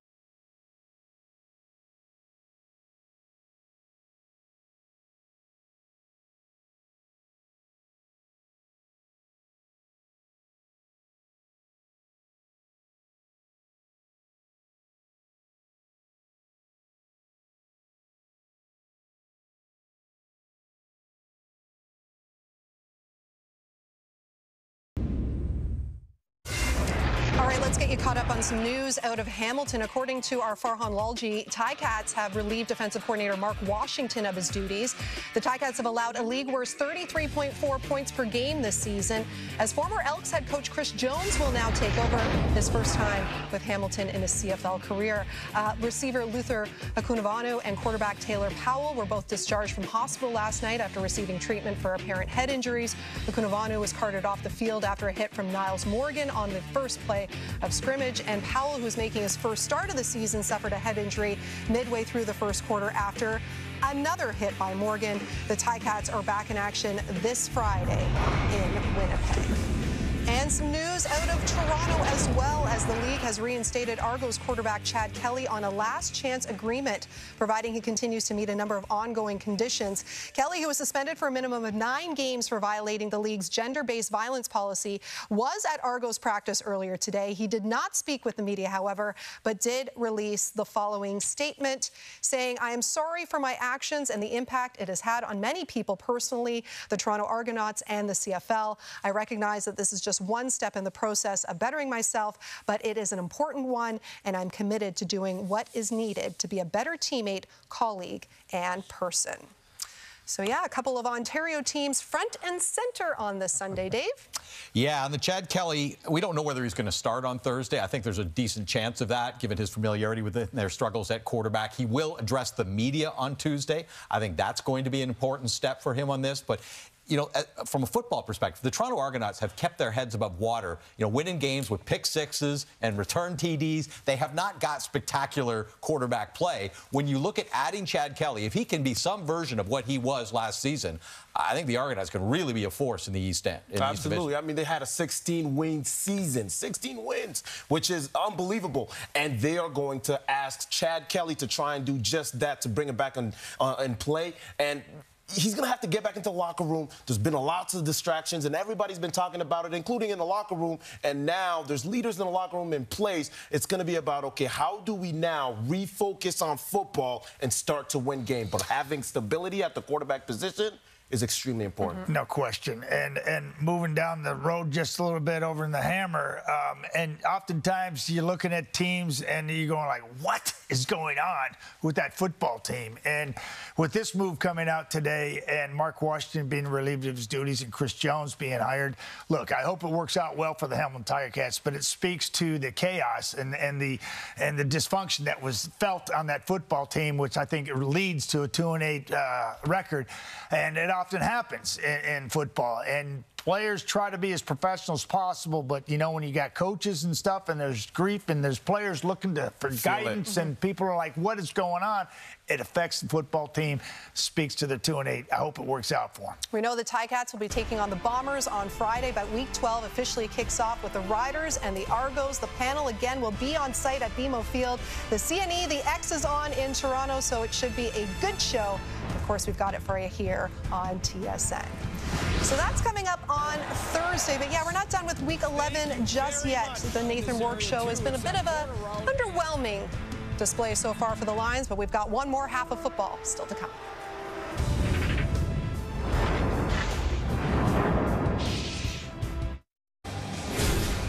Here's a look at the first half. Bombers on top, 10-0. What stands out, Suits? Dominant defense by the Winnipeg Blue Bombers. 48 yards passing for Nathan Rourke. He's already thrown 2 picks. Dominant defense. William Stanback, running back for the Lions, is standing by with Farhan. William, let's start with your first half, over 70 yards on the ground. They seem to be committed to you. Do you expect that to continue here? Yeah. You know, we got to establish a run game, keep it going. We got to make sure we punch them in the mouth. And we just got to finish on the drives. We got to finish in the end zone. When you look at Nathan, so much attention and expectation from coming into this. Looked like he was pressing at times a bit in that first half. Does a veteran like you say anything to him at halftime? Yeah, just continue to stay behind him, let him know that we got his back. You know, he's still getting his feet wet, getting back with the team after a year and a half, 2 years in the NFL. I just want to make him feel welcome and make him feel comfortable with us and just keep it going, get this ball rolling. Thanks for this. Thank you. I appreciate it. Rourke, 5 for 15, 48 yards, 2 interceptions. As we mentioned right off the top, has not played a full football game in 644 days. So it's been a long time since he's been out there, over 600 days without playing in a game start to finish. The good news is that his team is still certainly within striking distance, trailing by just 10. Now Winnipeg will get the ball to start this third quarter. And we'll see if it's Brady Oliveira only had 4 carries in the first half, so he's got a lot of juice left if they want to go heavy with the run.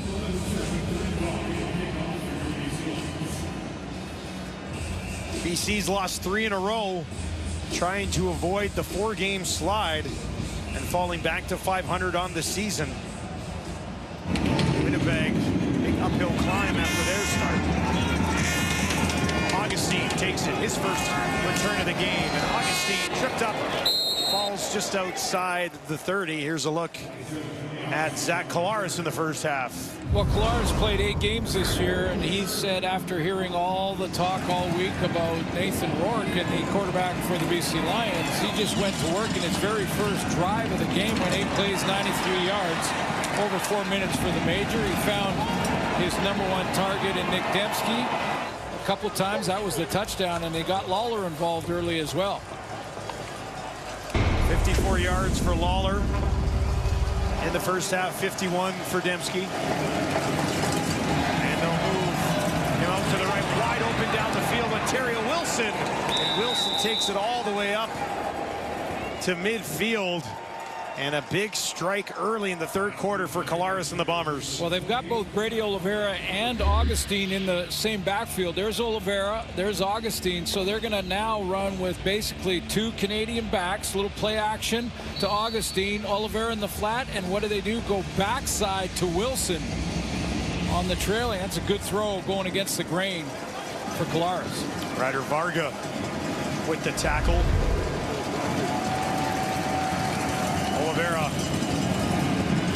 doesn't get it. They'll give it to Dembski instead, and Dembski's got a first down.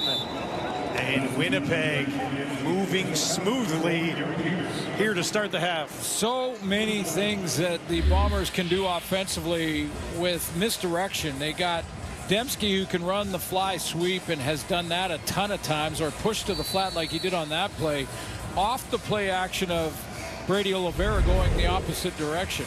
When you have a back that draws that much attention, Buck Pierce can just attack the perimeter with different looks. This time they'll just give it to Brady. Sidesteps the first tackler and pushes his way through. Will end up being stopped a few yards shy of a first down. Yeah, this is another of a very similar look. So if you're playing defense, you saw this one to Dembski, and this time they go to Brady Oliveira. So it's exactly the same look, basically. Dembski out to the flat, but this time Oliveira hits the middle with the ball, and now you're almost guessing defensively. Which guy we got to try to knock down the outside, but that opens up holes in the middle. And now they're in short yardage, I guess. Yeah, it's second and like a long 3, but they brought Strevler in. Well, they'll operate him more than manageable out of the shotgun with Brady to his right, and they'll give it to Oliveira, and he'll be stopped short of the first down, but that'll bring up third and about a yard, and Strevler will stay right out there. Yeah, not bad to run sort of an option style offense with a tough runner like Strevler, knowing that if you're the head coach in Michael O'Shea, you know that you're going to go for it on third down anyway. I don't think he likes the spot he got there. Because this is 2 yards. They only got 1 yard on that last play. It's almost a full 2 here. It's very close. It's just shy of the full 2 yards. Strevler, though, staying out there, trying to push ahead. He strips. Turnover on downs. I don't think he got there. Oh, in that spot, it's not even close. BC Lions defense keeps them off the field. Strevler couldn't get it on 2nd and 3. Couldn't get it on 3rd and 2. Oh, he tripped on his own guy. Tripped on his offensive lineman.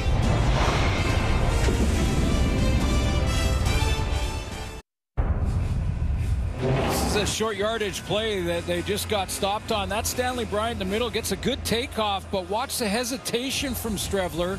And then Bryant, just as he's going forward, lifts his leg up and trips his quarterback. Turnover on downs. And what was a drive where they were cruising down the field. Adam Bighill not out there. He's going to miss the remainder of the game, we've been told. That one goes nowhere. McInnes looking back towards Rourke. Let's take a look at Rourke's first half. Yeah, take a look, because it was a lot of issues. One drop there, but timing was a little bit off. Cotoy couldn't reel that one in, and then you had some pressure from Willie Jefferson trying to get used to the speed, and that was late in the first half when Tyrell Ford took it to the house, but a penalty brought back the touchdown. 2nd and 10, and they'll run it with Stanback. And Stanback pushing ahead. You don't see many runs on 2nd and 10. He got about 8.5. But is that enough, or will Rick Campbell decide to kick this away? With the way the Winnipeg defense has been playing. Oh, and they're gonna go for it. Wow. Mackey comes out. He handles the short yardage, or he has been, at least. I think Rick Campbell just feeling the flow and thinking, we got to make something happen. We got to 3rd and a short 2. Can't play conservative down by 10. Let's make here? something happen. Yeah, no, I'd kick it away. Yeah. For me, I'd kick it away. Don't get me wrong. Mackey's got it. Mackey gets the job done. Of course it was the right call. No, hey, Dustin, don't get me wrong. I mean, honestly, I would have kicked it away and played the field position game. Allow your defense to go out and try and get a stop. But I just, the flow of this game and needing some kind of spark, the Lions need it. They need to get this crowd involved. Over 30,000 here in BC Place, and I think Rick Campbell probably felt that way and said, let's go for it. That was a great pickup, because that was 3 and a really long 1.5. Yeah. It wasn't 3rd and inches, and they got it. So fresh set, 1st and 10 from the 44. Rourke in the pocket, got hit as he throws, and that ends up in behind McInnes. Jake Thomas getting in there, and Rourke showing some frustration as he gets up. It'll be a 2nd and 10. Yeah, because he thought he had Justin McInnes, who had separated on this crossing route. He's at the top corner of your screen, but we'll watch Rourke, because the timing of the pocket, just needing to throw it a step earlier, that hit, and the throw is an errant one in behind McInnes, who was open on the crossing route. They'll need 10 yards here.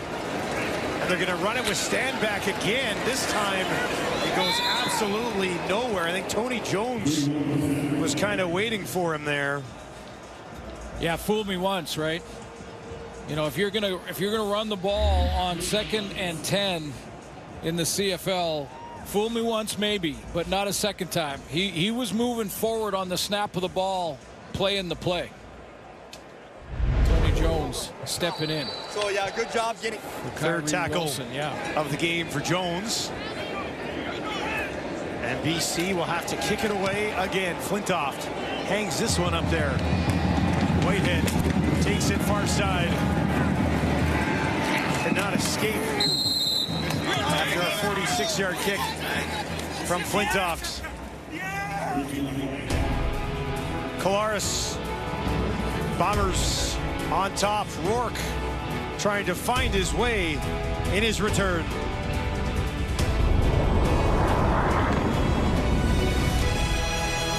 Fight with Dragons. Oh, man.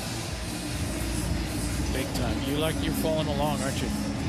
Oh, yeah. Oh, yeah, you're in it. Yeah, a couple episodes behind because, you know, being gone every weekend in the Canadian Football League, but we'll get through it. 10-0 Winnipeg leads. Claris, empty backfield. Ontario Wilson comes back to the ball, sneaks under a tackle and picks up a first down. But if you can keep him going, and with Lawler back, and you still got Dembski, that's a nice 1-2-3 punch. Well, and it's a nice route. I mean, this is a timing throw on a curl, and Wilson comes out of his break as Zach sees. Look at that throwing lane. Great blocking up front. Eric Lofton takes his man wide, opens up the throwing lane right to Wilson. 3 catches on 3 targets for 43 yards for Ontario Wilson. Now they'll get it to Lucky Whitehead. He's got some blocks up in front of him, trying to turn it back upfield.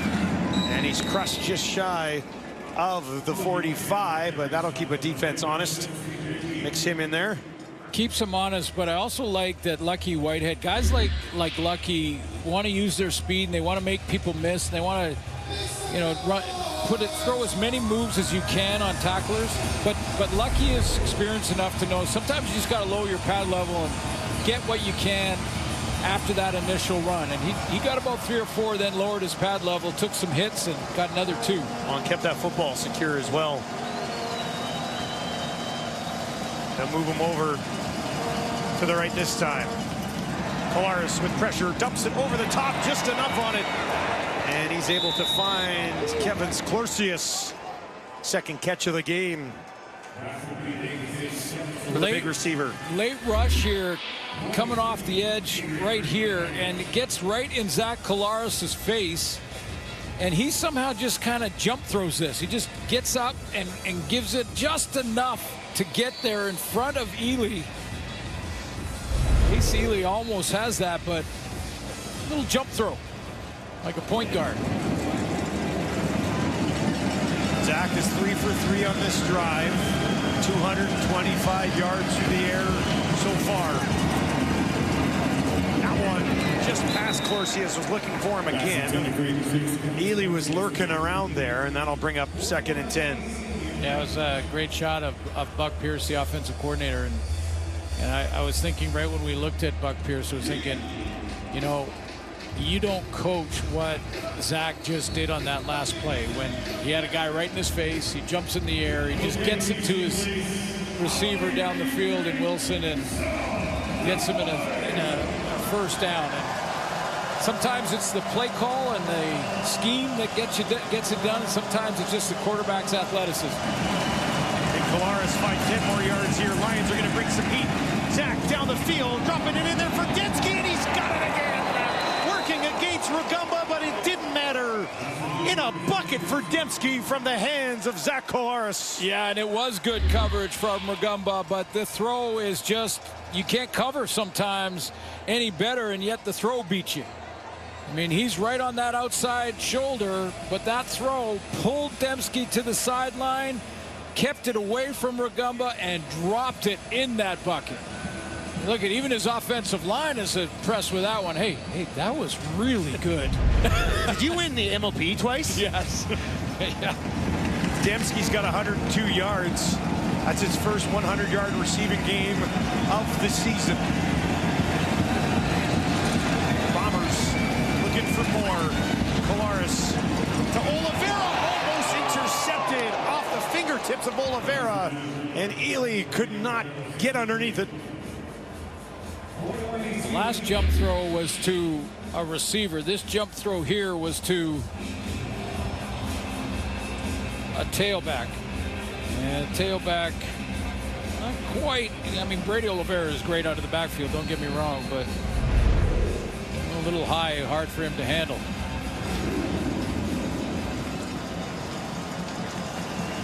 Brady Oliveira, almost 300 yards receiving this season.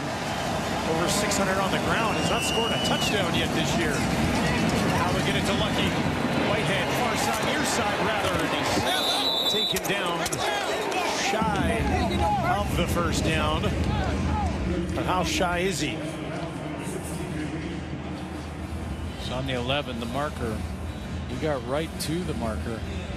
Different type of, it's a different throw. It's a different type of play when it's a guy like Lucky Whitehead on a crosser like that.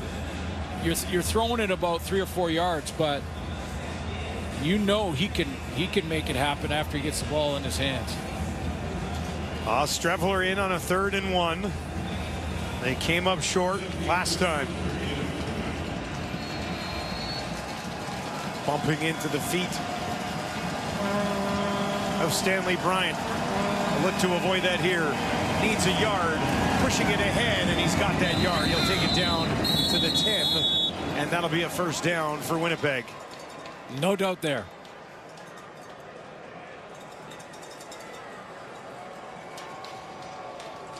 Streveler does his job this time. Collaros will trot back out to the offense with Ontario Wilson also rejoining this group. You're seeing the difference of a team that has been through the battle together through the last 3 or 4 weeks and how coordinated their offense looks, how the timing looks bang on. And like you said, a former MOP quarterback at the controls that has been working with this offense all season long, and the speed versus the opposite with Nathan coming in just a week away. Far side, Dembski gets around one man, down to the 5, trying to push his way towards the end zone, but he will be stopped short.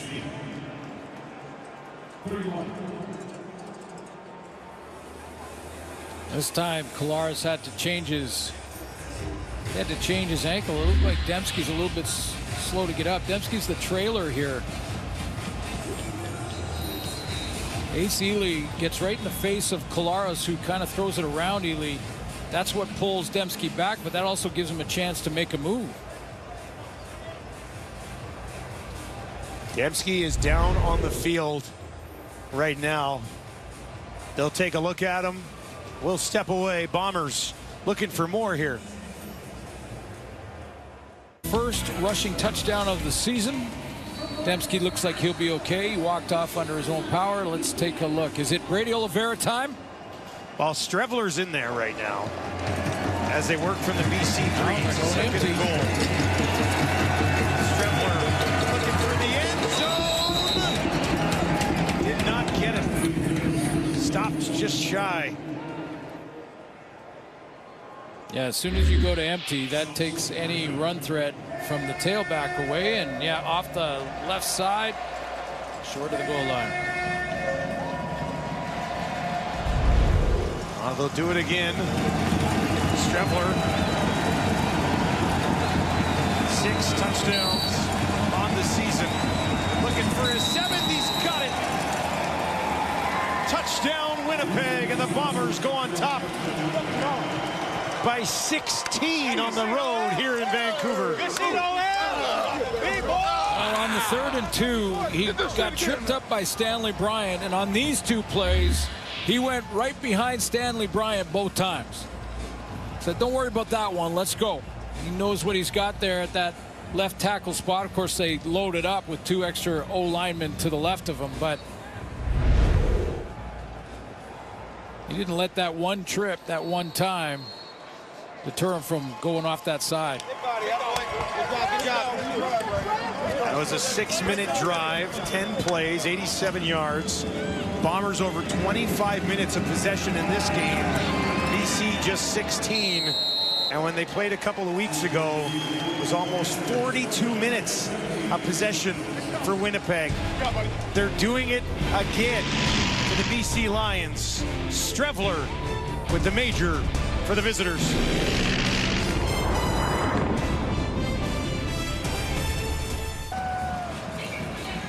Well, Lucky Whitehead back in BC is a member of the Bombers. Very good relationship with Nathan Rourke. For more on that, let's send it down to Farhan Lalji. Yeah, Lucky Whitehead in his last couple of years in BC was known for his arrivals here to BC Place Stadium. He'd show up with his dogs, on a motorcycle, on a horse, anything he could do to entertain. In fact, the Lions gave him the opportunity to do that today as a member of the visiting team. The Bombers weren't really interested in that. Whitehead, meanwhile, says he's happy to be back here playing again, even if it's primarily as a returner. He said throughout his career, he's always wanted to return, but it takes a lot out of you, and coaches haven't necessarily been on board. And he still maintains a close relationship with Nathan Rourke, as you mentioned. In fact, when he scored against the Lions back in Winnipeg a couple of weeks ago, Rourke texted him after that game. The two visited before this game, and he says that other than Tony Romo, he believes Rourke is the best quarterback he has ever played with or against. That's a lot of respect for his close friend. Here's the other returner. This is Williams.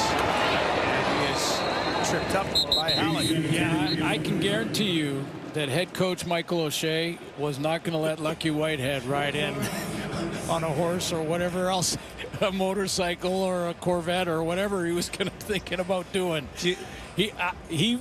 I just would love to have seen his face when the question came up. I'm not even sure Lucky would have asked O'Shea. Well, you know? if he did, I'd love to have seen that expression on Coach O'Shea's face. No, not gonna that's happen. not happening. Nathan Rourke just 5 completed passes in this ball game. Back on the ground. Just stand back for about 3 yards. Bombers are saying that came out, and they haven't. Definitely need another look one way or the other on this. No indication either way from the officials. They were looking as if it was just going to be 2nd and 6. It's second down. It's second down. Yeah. But let's take a look and see if we can find something else. You can see just to the right of Willie Jefferson's leg. Oh. Ball comes out of there. That was out. Well, was he down though? I don't think so. I don't think his legs were down. I don't even think he was. I'll have to get another look at it. But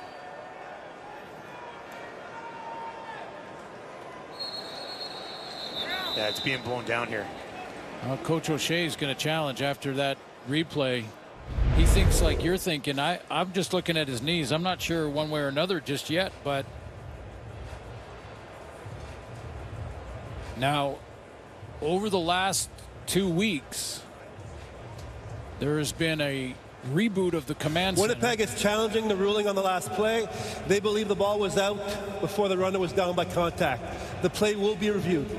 There has been this feeling in the league over the last 4 weeks that the command center was at times getting too involved, and the reboot was to go back to what they originally wanted the command center for back when it started, which was to correct clear and obvious mistakes on the field. So the question in the standard now gets pushed up over the last 2 weeks with this new sort of reboot and mandate. The question is now, does his knee touch before the ball comes out?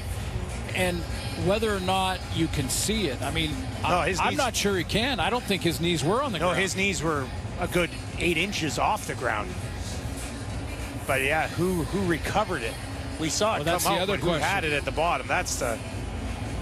There has to be an immediate recovery, and that was a contentious issue for a couple of weeks in the league. So let's just take a look. I'm with you. That one angle showed that his knees looked like they were up. And is that Gauthier down there? That's Gauthier, yeah. He's got it underneath him. There's nothing more immediate than that. If they rule this, it looks like it may be Bomber ball here. Certainly looked out. Gauthier, from that look on this angle, looked like he was on it first.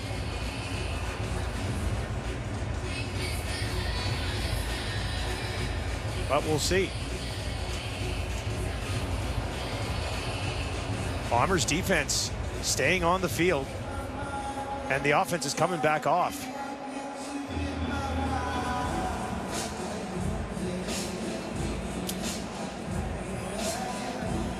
Okay, so this is interesting. We'll get the official ruling here. Yeah, they've clearly got the news that it's going to remain BC ball because they would be switching up. but all right, Ben Major. Okay, so here we go. Gave additional information to Winnipeg about the fact that the fumble was recovered by BC. Therefore, the challenge is moot. We're giving back the challenge to Winnipeg. It's second down. All right, so it was a fumble, but it was recovered by BC. Yeah, and apparently Gauthier was there, part of it, but simultaneous with the offense. I didn't see the number of the Lion who got there. Well, it might have still been stand back. Yeah, exactly, and then that goes back to the offense. So Michael Shea gets his challenge back, but BC ball. 2nd and 7. Rourke takes off, and he's got a big one out to midfield, eventually tracked down from behind, but that's really the first time today that he's decided to take off, and it works.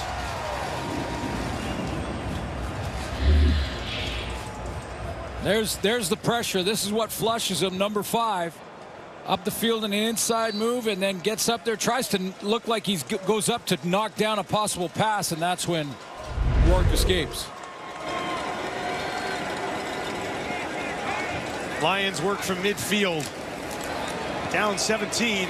Rourke, deep shot for Hollins. This time he's got it just inside the 20. Hollins' first catch of the day. And the Lions in business. Well, and Holland's in business too. I mean, 2 of the attempts in Holland's direction went the opposite way in the first half, and you could tell by the reaction of Alexander Hollins that he needed this. He needs this to exercise some of those demons that's going on in his head right now. When the play ended, there was 3 seconds left on the clock. So timer, please put 3 seconds back on the clock. So we'll throw 3 seconds back up. Lions will have a play here. They're in the red zone. From the Winnipeg 16. Rourke waits, looks to the far side, heaves one up. Was it hauled in? No.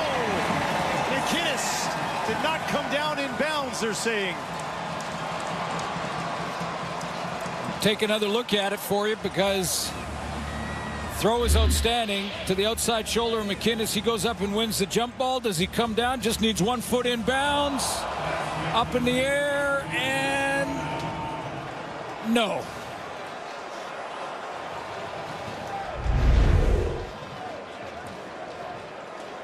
BC Lions shut out 7 quarters in a row by this Bombers defense.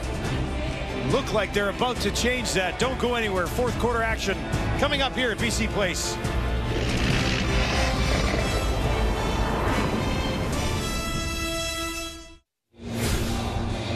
$17-0. The Bombers leading the Lions through 3 quarters. What stands out for you? Well, the time of possession for sure, but you know, I say that the drive is really important for BC for a couple of reasons. One, a potential for points, and I only say potential because of how red hot the Bomber defense has been. They're not in there yet and haven't kicked a field goal yet, so that goose egg stays up there, but it also gives the BC defense a rest, a well-needed rest.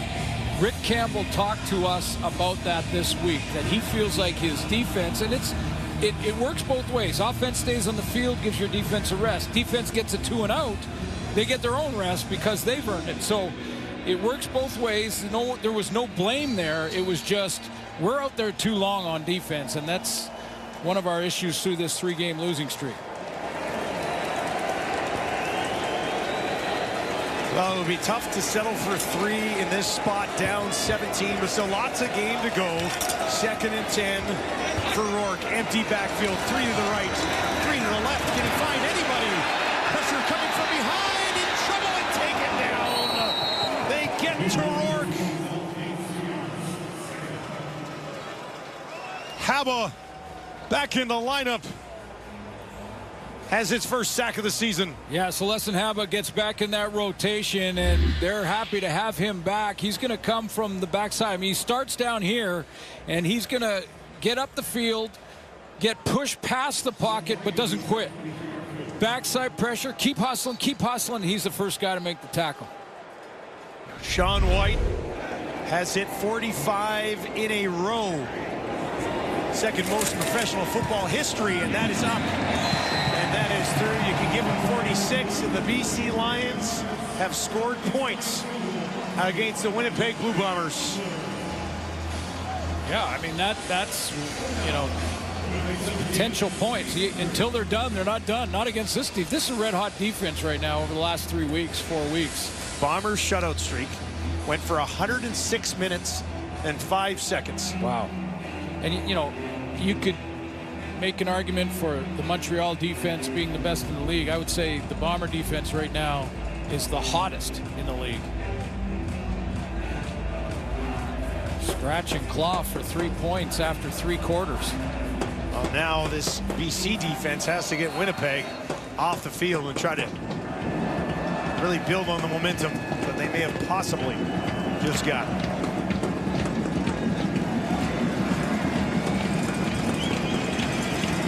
Colares 22 yards away from a 300-yard game. Brady Oliveira right up the middle, pushes it ahead for about 4 yards. That's just his 7th carry of the ball game. But this is the time, right? Fourth quarter. He's only had 7 carries. You can really feed him right now. Yeah, he's fresh.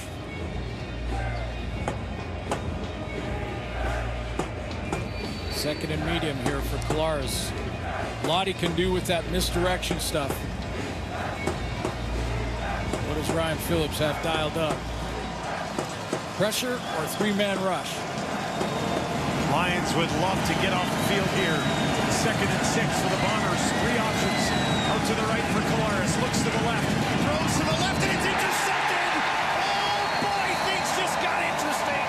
TJ Lee's first INT of the season. Couldn't have come at a better time for BC.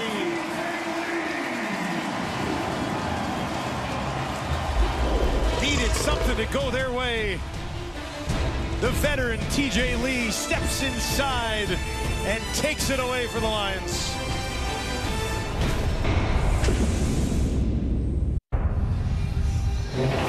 TJ Lee can play very aggressively here because this is called a cover 2-man. 2 guys deep to help out on any deep routes, and it allows the man-to-man guys underneath play real tight coverage underneath. So there's TJ Lee playing aggressively, knowing he's got deep help. If receiver Wilson wants to go deep down the field, he's got to help under that. So he crawls underneath that throw. Big interception for the Lions, put their offense back on the field. Down by 14, got to make the most of this. Rourke fakes the handoff. Pressured, in trouble again. Spins out of it. Still going, and eventually they take him down. It was Garbutt who finally finished the job as Rourke tried to stay alive in there. Didn't like what he saw. He had initial time to look downfield. I think this Bomber secondary just shot it down the field. He has 2, maybe 3 receivers to that side, plus the check down to William Stanback, but not enough time, and it looked like they were covered downfield. Well, what does Maksimic draw up here? 2nd and 14. 5 receivers to the right. Rourke in the pocket gets it away, and that falls incomplete. Ford and Nichols were lurking there, weren't they? Went over their heads, dropped onto the turf. You know, when you first get back, or you're a young player, it feels like you're standing in the freeway and the cars are flying by you, and it just looks right now that one of the strengths of Nathan Rourke back in 22 was his ability to read the defense quickly and get it out of there. I mean, he is holding the ball way longer tonight than we saw back in 22. Not a surprise because of only 3 practices, but Whitehead on the return takes it back out beyond the 50, but it's not unfair to say that it looks like a quarterback who hasn't played a game in almost 650 days. Exactly. Simple as that. Lions trail by 14.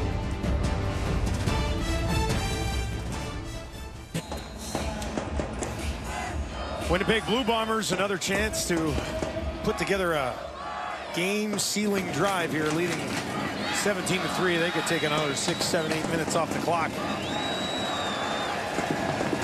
Oliveira stands in to the left of his quarterback, and they'll give it to him. He's got some space, takes it up, lunges ahead. And that will be a first down for Brady Oliveira.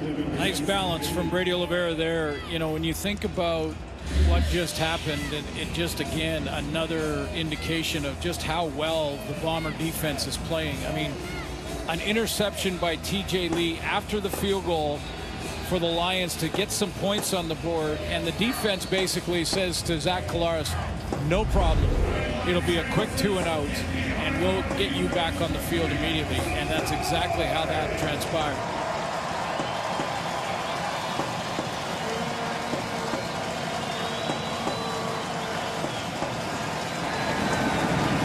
Back to Brady again, and he busts a big one, stays on his feet. He's going to rumble down inside the 45 and now the 40 before he's eventually taken down. And he is fired up now. Oh, you're in trouble. Did I see him slap his helmet? When he starts slapping his helmet, you're in trouble on defense. I think there was a helmet slap there, Suits. And this is where the time of possession starts to hurt the Lions. That's the first thing that goes on defense when you start getting real tired late in the fourth quarter that you haven't had the ball much, is tackling.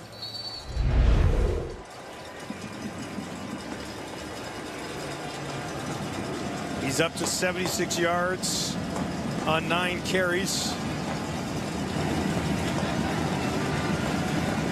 Probably breathing heavy after that one. There's another dominant time of possession night for the Bombers. Back to Oliveira again. And this time they'll wrap him up after a pickup of about 2.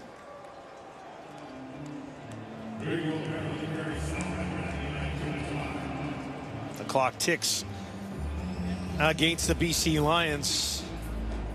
Their defense has been hanging in there as much as they possibly can tonight. Well, they're still in striking range. I mean, you know, with 9 minutes left, there's lots of time in Canadian football. Ryan Phillips' group is hanging in there. They're keeping the Lions, you know, hanging around at least. Big down here to see which way that goes. Who grabs momentum? Certainly within field goal range for Castillo. That would restore a 17-point lead. 2nd and 8. He'll empty out Collaros. Back to Brady Oliveira. Tackle made. And it was a good one by Peters, and that'll bring up 3rd down and a field goal attempt. Great tackle because he got there quickly. Because if he doesn't get there quickly, Oliveira here can turn and then get that big body going downhill. It's a lot tougher to tackle. We saw him break the tackle of TJ Lee on the previous play, but because Gary Peters went so quickly to that play, cut his legs out from underneath him, and Bombers will go for the field goal, try and get that 3 points back. 43-yarder for Castillo. 1 for 2 so far tonight. That is up, no doubt about this.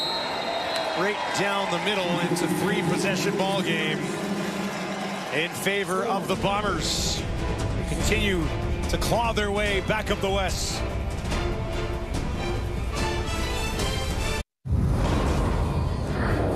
Well, Nathan Rourke has returned to the Canadian Football League, and he's gotten a rough ride from the Bombers, hasn't he? Hottest defense in the league right now, and all due respect to Montreal's group. But yeah, one of the things to get back to playing the first full game is the physical aspect. I mean, every one of those hits, you got to get up and shake them off and remember how that feels and get back and be accurate again on the next down. Rourke has time down the field, got it in there. Everhart takes it down inside the 40, and that ball arrived just in the nick of time. He's almost a little hesitant on that throw, too. It's a 4-receiver setup to the backside. Now, Justin McInnes doesn't go out on the route, so it becomes just the 3 of them, and Bonds was close. From the Winnipeg 38, this time, Stanback finds a hole right up the middle. And that looks to be another first down for the Lions as they try to quickly put some points on the board and gives themselves a glimmer of hope. Working against the clock too now.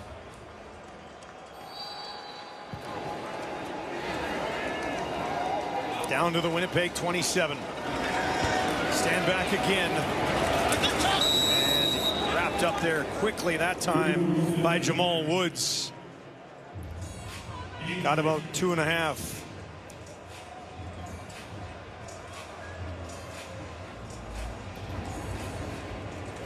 Try to move it quickly here. Rourke barking out some instructions. 2nd and 8. Season series on the line in this game. Rourke quickly got that one away. It's Couture. Couture is close. This is going to be tight no matter what. They'd be going for it, but. Well, I'm not sure. You know, with that much time left, if they're not close, you know, if it's 3 yards or so, you may take the points there and make it a 2-possession game again. Rourke's going to stay in. Mackey's been handling this most of the season. And Rourke will push ahead, takes cover, and picks up the first down. But when you are close, yes, then you for sure are going to go after it. They have to move quickly here because that clock ticks down towards 5 minutes. Trying to avoid a 4th consecutive loss after what was a 5-1 start. From the Winnipeg 15. Out to Stanback. Just a bit ahead of him. And it falls incomplete. 2nd and 10.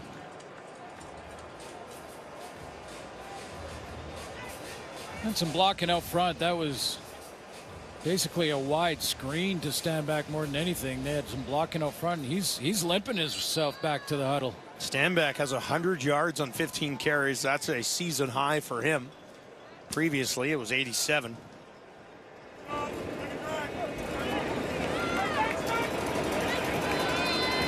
Rourke needs to find 10 more here.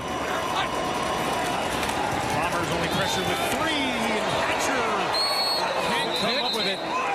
Was not picked. Falls incomplete. And Sean White will come out. Yeah, I think you take the field goal. Yeah, take the points, make it a 2-possession game. Well, he's halfway out. Oh. Timeout, BC.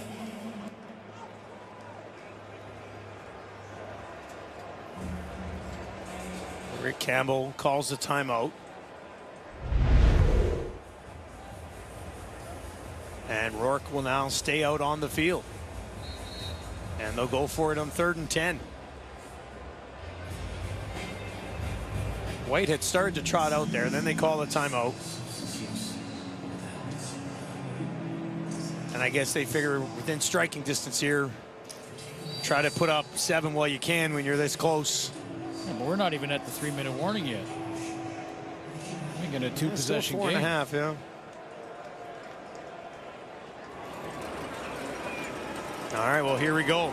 3rd and 10 from the Winnipeg 15. Bombers defense will try to seal this one away. Far corner, end zone, up for grabs. Oh, does not come down. Oh, they call it a touchdown. They call it a touchdown on the field. I thought it popped out. My mistake. Hatcher went up. What a catch. What a catch. In his hands there, foot down, inbounds. That ball comes out, though. The previous play is under automatic review by the command center since it's a scoring play. Phenomenal effort from Ruling on the field is a catch, and he landed straight on his back. So the question is, does he have possession long enough on his back before that he starts to roll and the ball comes out? What a catch. Look how he elevates to go get that. Now he's got it, foot down, and as he rolls, it comes out. And by the way, that's his first catch of the ball game. This is going to be a very interesting ruling from the command center based on the last 2 weeks.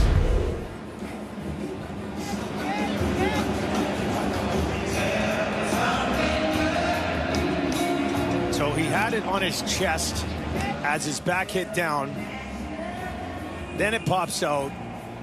I don't know about this. Let's get the ruling. Upon further review, the ruling on the field is overturned. It's an incomplete pass. It's going to be first down for Winnipeg. Unbelievable effort for Keon Hatchery. And he just didn't maintain possession long enough when he hit the ground. And that's, you've got to survive contact with the ground if you go up and go after it like this. Oh, he's got to survive contact, and their ruling from the command center is that it popped out right when he hit the ground.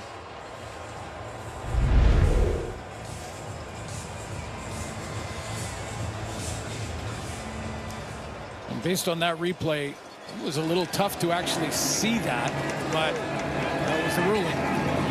So Winnipeg will get the ball back. 17-point lead. They'll give it to Lucky Whitehead. And Whitehead just shy of a first down where he's tackled. Kind of rolled past the line, but it'll be second and short.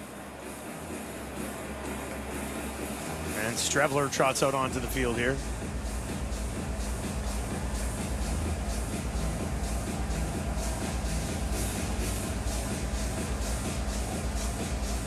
Strevler will look to push it ahead and take more time off the clock.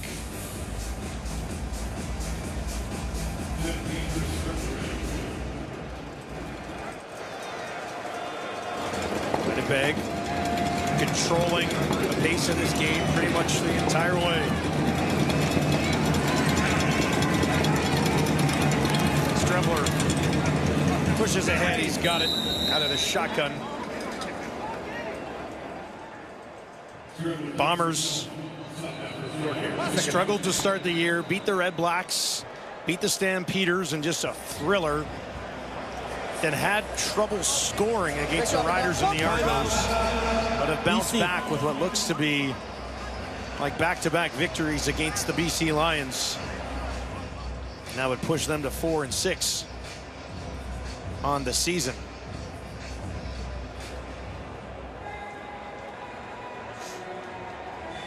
Timer, please reset the game clock to 3 minutes 14 seconds. 3:14, please. They're going to tack 13 seconds back on the clock here.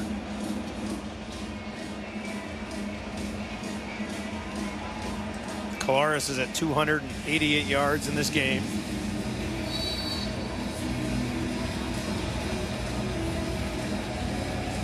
Got Kenny Lawler back. He's been involved, but it's been a Nick Dembski night. Dembski and Lawler will move over to the slot. To the right of Kolaris here. Back on the ground. Johnny Augustine trying to kick it out. Stays on his feet. Augustine all the way up. Finally taken down at the 35. Almost stretched that thing out for a first down, but gets stopped about 3 yards shy. As the clock has hit 3 minutes here in BC, as the Winnipeg Blue Bombers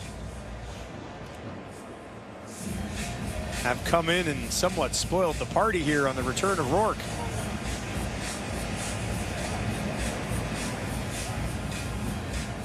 Augustine hasn't touched the ball much tonight, but a nice effort here from the Canadian running back. Winnipeg in full control late in the fourth.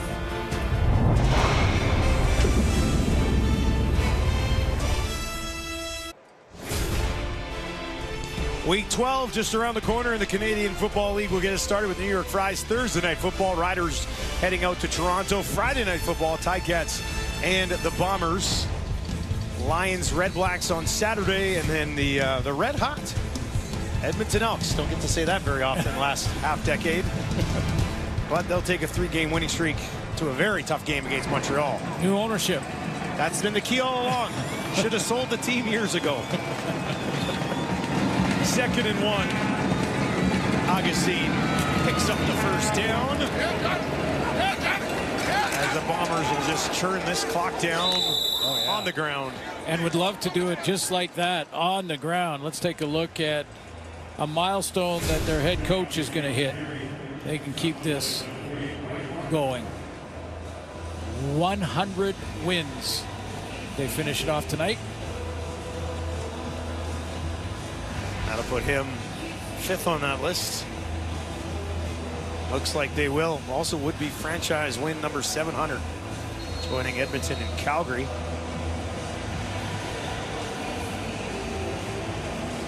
Collaros watching on here. Strevler will take it the rest of the way.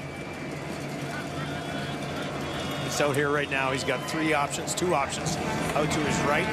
Takes the toss. Takes it ahead himself. Pushes it out beyond the 50. Here's Zach Collaros on his longtime head coach. He lives it every day and has built that within our organization. He's brought the right people in to emulate that as well. So I've been saying it to you for years. It's just a privilege to be around him each and every day. And I know he's going to hate this question if you ask him that, but and that's probably what you love about him as a player, as somebody who works for him. Just an unbelievable person, obviously an unbelievable coach. And again, I'm just privileged to be around him every day. You know, you see what this team has done over the last 4 years. Oh, yeah. And Osh will tell us about his core and Big Joe and Jefferson and Zach and everybody they have there, but they all make it very clear it starts with that man. Yeah, and if you thought they were done at 0-4, I heard, you know, a little bit of the they're getting old, they're too old, it's happening now, it's turning and all of that. You haven't been watching, because Coach O'Shea has built that culture, and I talk about it all the time. The culture that he has created, every player in there feels like Zach does about being around it. And when you get it, it's special. It's organic. You can't force it on a team. You have to have good leaders to have them, you know, take ownership of the locker room. But he has got that going and has for a lot of years, and that's why this is such a successful team. And lucky, you can't ride in on a motorcycle. Not allowed. not going to fly at Princess Auto Stadium or here, where they said that the Lions offered it up. Weird thing to see somebody else celebrated for the entry. This is Berryhill. And he spins it back ahead. Nowhere to go. They were all over that one down the field. Well, it will be one that will be added a little bit to the frustration level for Nathan Rourke. They're going to bring in Chase Bryce to finish this game off, it looks like. But I say add to it because when he talked to our Farhan Lalji before the game, Rourke had mentioned that he still feels bad about the West Final in his last game in the Canadian Football League. Bad for the organization, wanted to make amends for that. And a completion to McInnes from Bryce. So this frustration tonight adds to it. But again, temper expectations because of 3 days of practice. As Farhan mentioned off the top of the show, I think it was only one full day with all of the starting receiving core. He hasn't worked with Justin McInnes before. Alexander Hollins is a little nicked.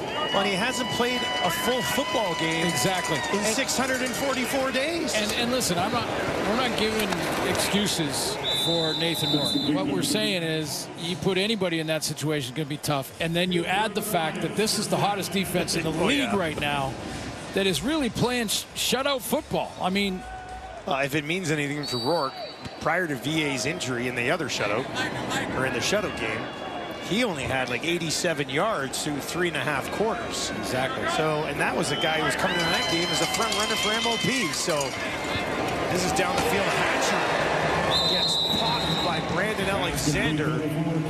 Bounces right back up.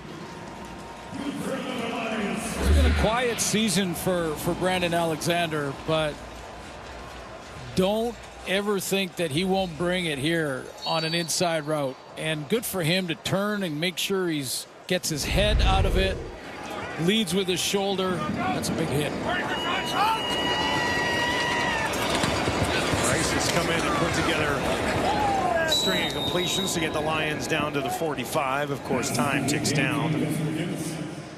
Bryce from Clemson to Duke to Appalachian State.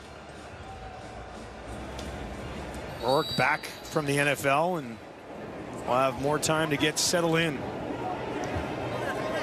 They also have a guy on the sidelines by the name of Vernon Adams Jr. as well. So probably a couple weeks away. Maybe more. Vernon Adams is what the word is. Winnipeg Blue Bombers, though, have themselves right back in the thick of it in a West division that has how about that just come right back together. 4 losses in a row for the BC Lions. The Riders only have 1 win in their last 6 now. Edmonton's won 3 in a row. Calgary just sort of wins and loses, wins and loses. Down to Hatcher here. That's going to be pass interference. And with 4 seconds on the clock, they'll put this ball at the 1. But I don't know if I've seen the West like this. Winnipeg, number 31. No, it just got. So it's going to be first down at the 1-yard line. It is just in the last 2 or 3 weeks got very interesting in the West, and I guarantee you the Lions want to score here just to say they can against the Winnipeg Blue Bombers defense. And by the way, Bombers defense will not want to allow this touchdown. Exactly. But by the way, this is a season series game as well between these 2 teams. The Bombers have won the last 6 straight season series between these 2 teams, and they're about to take another one and make it 7. Also will be 16-1 following a bye in their last 17. Here's Mackey trying to find the end zone, but there's flags on the play. He's in for the touchdown, but this is against the Lions.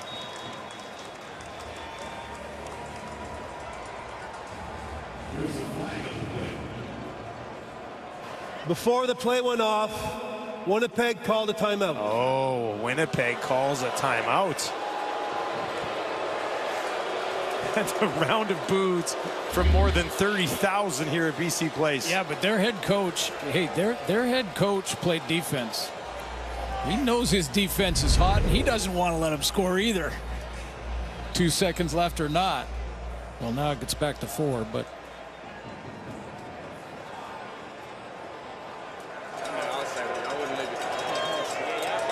Mackey will try to find the end zone here. Pushing it ahead, and he's in. Touchdown, BC. They get one right at the end. So it is possible. Somebody could score a touchdown against the Bombers.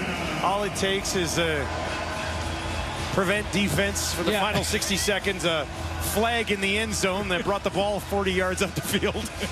And then a 1-yard push ahead. Yeah, it's been fun to watch. I mean, I'm okay with defensive football. I know most fans love to see a lot of points scored and quarterbacks throwing it around, and that's good too. But I'm okay. The defense is allowed to win as well, and Collaros will be the first to tell you.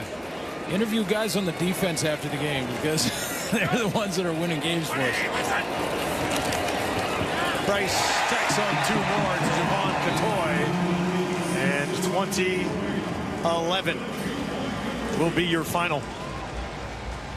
I do want to just mention one more thing about Nathan Rourke and the way that Vernon Adams, throughout the game, I've been watching their communication all game long, and no matter how frustrated Nathan Rourke was coming off the field, Vernon Adams was the first guy over to give him that pat on the back and say, no problem, let's keep it rolling, let's get it going. You're gonna have to get used to the speed again. And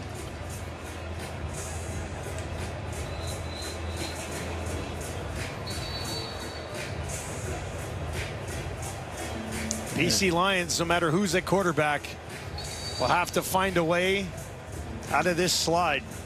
Another Western opponent too, the 4-point game. 2 they get, the 2 you don't get. Well, that's 4 in a row too. Yeah. Right, the other 3 losses were one of them was against his Winnipeg team, but 2 other West opponents as well. The interesting thing with the West is that you've got Edmonton, who's just behind Calgary and Winnipeg. And in September, Edmonton only plays Calgary and Winnipeg. 2 against Calgary, and then 2 against Winnipeg. Just getting started. Second half of the season in the West is going to be Lions back-to-back against Ottawa. That's starting out there in the East. And then back for touchdown Pacific. Dembski slides back to handle this kick, grabs it, takes a knee, and that'll do it. Winnipeg comes out to BC and ruins the Rourke party. 20-11 the final. You know, they were looking at all the news, and they were looking at all the social media and all the discussions and everything that was going on this week, and very quietly just said in the locker room, guys, let's go to work. Let's write the headline after the football game by our actions. Something to work on for Rourke here now. He's got some film of himself, and he can try to get back in the timing of the Canadian Football League. Exactly. The speed, the timing, taking those hits. Nathan Rourke will be back.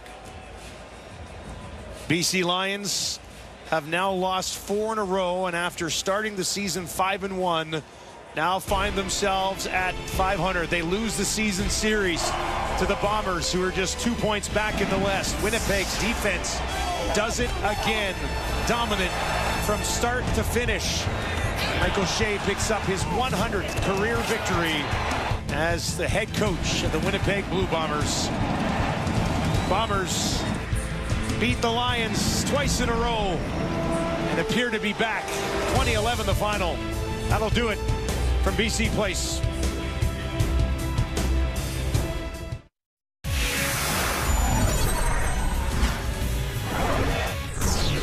Come on in, Jermaine Franklin, Nikki Reyes here with you. Welcome to Sports Center, and we're going to start with the game we just came out of, Lions Bombers.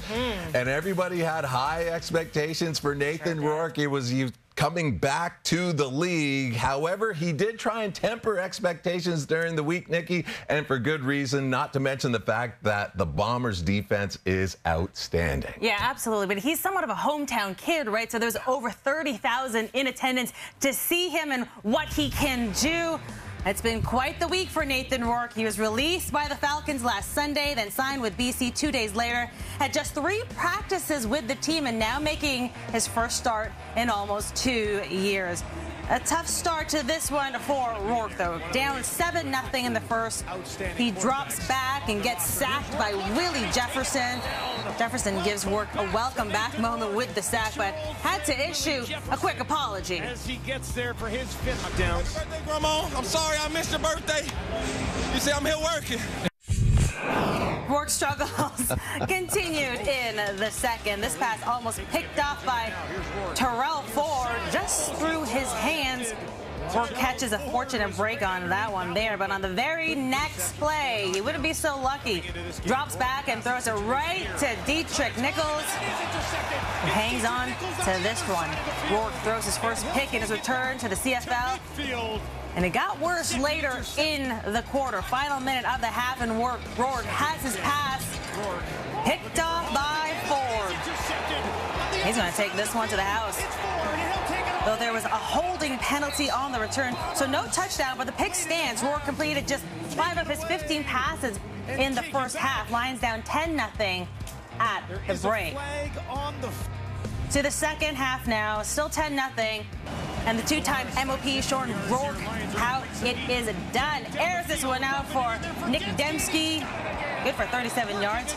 Then a few plays later, it's Chris Streveler on the sneak. And he runs it in. He makes it 17-0 for the Bombers. So we head to the fourth quarter. Can they do something here? Lions deep in Bombers territory for the first time all night, facing second down. Rourke trying to make something happen, but runs out of room. Oh, man, rough return there for Rourke. Okay, 4.5 minutes to go. Keon Hatcher Sr. End zone, thinks he has a touchdown, but after review, this one would not stand.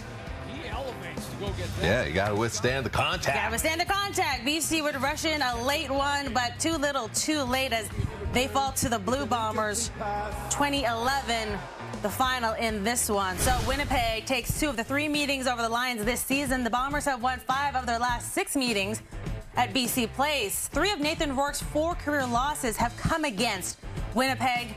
The Lions lose 4 straight for the first time since 2021. With more now, here's Laura Dykin. And we've got Dave Naylor, Matt Dunnigan, and Enoch Owamba with us here. Now, it was November the 13th, 2022. That was the last time that we saw Nathan Rourke in action in the CFL. He's back. Matt, what grade would you give Mr. Rourke in his new second stint debut? Wow, an R. Yeah, an R. Rated R? An R for rust. Okay. Yeah. The young man just doesn't have enough time back with his unit, back in that locker room, getting familiar, back up to game speed. I think it was one practice with the receivers this week, and then everything else was mental. And we know that there's a lot that goes into playing professional football at this level against this particular football team, the Winnipeg Blue Bombers.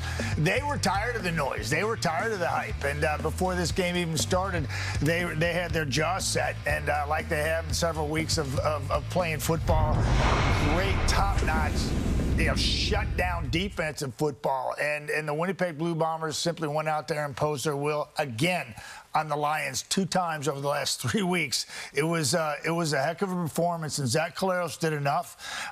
He threw one bad ball that was picked and undercut, but other than that, I thought Zach played extremely well with enough running game with Brady Oliveira and that defense. Look, it was lights out, and this football team is on a roll as we suspected. I mean, you're right, Matty. Nathan Rourke was just not himself. You talk about him coming back to a team that, even though he was familiar with the system, he hadn't really had time enough with the guys that were around him, and you could just see it. You could absolutely see it. There was no rhythm, and you could tell. And so, coming into this game, the guys that have been really playing a huge role on this offense, Justin McInnes, didn't have anything going for him. 4 targets for 41 yards, and the rest of the offense was pretty much William Stanback, and that's it. And so, you talk about that defense in Winnipeg, they came out and they did what they needed to do and really made Nathan Rourke look extremely uncomfortable. Coming in, 0 touchdowns in the previous 3 games. That is absolutely unreal for a defense to do, especially in the CFL, in a league where there's nothing but space and opportunity. I think if you want to understand Nathan Rourke's 3 hours tonight, you look at Nathan Rourke's past 3 months. I mean, he was a Patriot until May. Then he was a Giant until July. Then he was a Falcon until August. And look, when you've got your head in 3 different playbooks, 3 different environments, and look, also, he's a human being. Let's think of the emotion that he's gone through all this time after being a star in Canada, getting marginalized in the NFL, coming back, trying to relocate geographically, learning his new, like some of those guys were on the team 2 years ago, but a whole bunch of them weren't. I don't think we should be surprised by what we saw. But the key is, hey, you got to get there, right? And he got the reps tonight. He plays all but the last series. You're going to look for steady improvement from Nathan Rourke every week. Next week in Ottawa will be an interesting one because that defense is playing very well as well. The rest of the season is looking interesting in the West.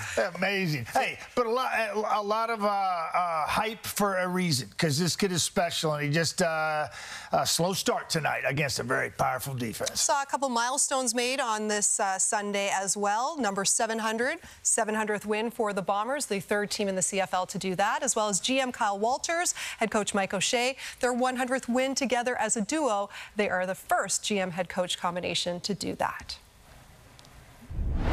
Thanks, guys. New on SC, Willie Jefferson with our own Farhan Lalji. Willie, I know you didn't want to give up that touchdown with just 2 seconds left, but just how dominant has this defense been in these last 2 games? Man, it's just a testament to our coaches and the preparation that we do during the week. You know, like the beginning of the season, it wasn't easy, but, you know what I'm saying, the way this team locks in and focuses up and puts everything on each other and holds each other accountable, man, these last 2 weeks has been, you know, a high for us. You heard all the comments all week about Nathan Rourke coming back, and, you know, we know what he did before when he was here in 2022, although not against the Winnipeg Blue Bombers. How much of a motivator was that for you guys, given all the attention he was getting? You know, I'm saying anytime the media, you know, hypes up a quarterback or anybody going against us and stuff like that, we take that as, you know what I'm saying, fuel to the fire and do all that good stuff. But, man, we knew Nathan is a good quarterback. We know what he did when he was here. You know, him being in the NFL, coming back, brought a little bit more to his game and things like that, but all we wanted to do was come out here, play Winnipeg football, offense, defense, special teams, and on defense, make it hard for him, give him some different looks with the front, you know, try to switch it up, get in front of him, get him off his spot, get him moving around the pocket to where he wasn't able to set his feet and stuff like that, and, you know, we had a good game. Big picture, after these 2 games, and you had the bye in the middle, like, is Winnipeg back now? I'm saying, like, You know what I'm saying? Like this time of year is anybody's game, right? You know, Edmonton's having a good time, you know, with their wins. You know, we're having a good time with our wins. Teams in the West is making it hard, right? So that's exactly how it is in the West. That's exactly how it is in the CFL. Right now, we just got to keep putting games on top of each other and going 1-0 each week. Thanks for this. Congratulations. Love you. Happy birthday, Grandma. Happy birthday, Grandma. New on SC, here's Farhan Lalji with Zach Collaros. Close to 300 yards passing for you, and that first drive, you made it look easy. Just assess your performance tonight. I thought we did a really good job of controlling the ball. That's a really dangerous offense, so keeping them off the field is huge. Our defense played unbelievable, you know, so we'd like to say we helped them a little bit, but I mean, you've seen them. They've been unbelievable these last 3-4, really the whole season. So hats off to them, special teams. I think we did enough. I think we need to continue to get better, obviously. I'll say the same thing forever, but we're happy with this, and it was a great environment tonight, a lot of fun to play. When you look at what this defense has done, and not just in these 2 wins, but even in a couple of losses before that, does it make it easier offensively to know you don't have to do too much? I mean, I don't think it really changes our plan, maybe as the game continues, but yeah, you don't think that way. You think about the next play and try and execute it. When you look at where this team is at compared to where you were maybe a month ago, just how different is the feeling in the room right now where you're right back in it? It's just always good to win, you know, so tonight we're going to enjoy this. We got a short week. I think we play Hamilton next, and it's going to be an exciting one. Thanks, Zach. Thanks, Ryan. Good to see you, buddy. For as good as Nathan Rourke has been in his 3 seasons in the CFL, the Bombers are his kryptonite. Rourke has dropped all 4 meetings versus Winnipeg. Rourke sporting a 10-1 record versus the rest of the league. Meanwhile, Rourke's counterpart, Zach Collaros, improving to 13-4 in his career versus BC. The Canadian Football League has reinstated Chad Kelly with ongoing conditions in a last chance agreement. The Argos quarterback returned to practice after serving his 9-game suspension for violating the league's gender-based violence policy. Kelly was required to attend psychological assessments and mandatory counseling sessions. The conditions of the last chance agreement will remain confidential. Kelly released a statement saying, "I am sorry for my actions and the impact it has had on many people personally, the Toronto Argonauts and the CFL. I recognize that this is just one step in the process of bettering myself, but it is an important one, and I'm committed to doing what is needed to be a better teammate, colleague, and person. With that commitment in mind, I have accepted the league's conditions of reinstatement, including its last chance agreement." MLSE President and CEO Keith Pelly also released a statement saying the Argos and MLSE take this issue extremely seriously, in keeping with our unwavering commitment to maintaining a work environment where individuals are treated with respect and dignity, and that is free from discrimination and harassment. The organization will implement a comprehensive education program focused on this issue to ensure all team members and staff are properly equipped with the awareness and skills to protect against this issue occurring in the future. With more now, here's Laura Dyken. So it has been an interesting day in Argos land. We have our insider here, Dave Naylor. And Dave, what's next for those Toronto Argos and their quarterback, Chad Kelly? Well, Chad Kelly did return to practice on Sunday with the Toronto Argonauts, and he will be with them the rest of the week leading up to their game on Thursday. But there's been no determination whether or not Kelly will start in that game, but he will be available to head coach Ryan Dinwiddie. Now, as part of his reinstatement, Kelly has accepted some conditions, and we know of those conditions. Counseling, ongoing counseling is one of them, and another one is something called a last chance agreement. This is where the league essentially reserves the right to want to get rid of Kelly from the league, one strike and you're out, if it feels that he has another indiscretion. Now, on Friday, the 2 sides, Kelly and his representative and the league, were going over this. They did not want to accept the last chance agreement without Kelly having the right to an appeal. And an appeal under CFL discipline, governed under the collective bargaining agreement, is what every CFL player has. And it's my understanding that Chad Kelly will have the right to appeal under the last chance agreement that he has agreed to with the league for his reinstatement to the Toronto Argonauts. The Argos desperate for some consistency. They have alternated wins and losses over their last 6 games, and yes, we will see them off their bye on Thursday. Good news out of Hamilton Sunday. Receiver Luther Hakanavanu and quarterback Taylor Powell were both discharged from hospital Saturday after receiving treatment for apparent head injuries. Hakanavanu was carted off the field after taking a hard hit by Niles Morgan on the first play of scrimmage in Saturday's loss to the Elks. And Powell, who was making his first start of the season, suffered a head injury midway through the first quarter after another hit by Morgan. The 2-8 Tiger Cats are back in action this Friday in Winnipeg. New on SC, here's Mike O'Shea. I know you're not much for personal accomplishments, but 100 wins, does it mean anything? I lost a lot of games, too. You know, those are the things you really remember is what you could have done better, so I just keep plugging away. There's a lot of attention around Nathan coming into this game. How much more motivated was your defense? I think they try to stay pretty even-keeled. I mean, it can be tough sometimes with the media, but I do think they do a pretty good job of Nolan, close the door, please. I think they do a pretty good job of, you know, blocking out the noise, right? So they've seen him before. You know, the coach did a good job of preparing them for him, right?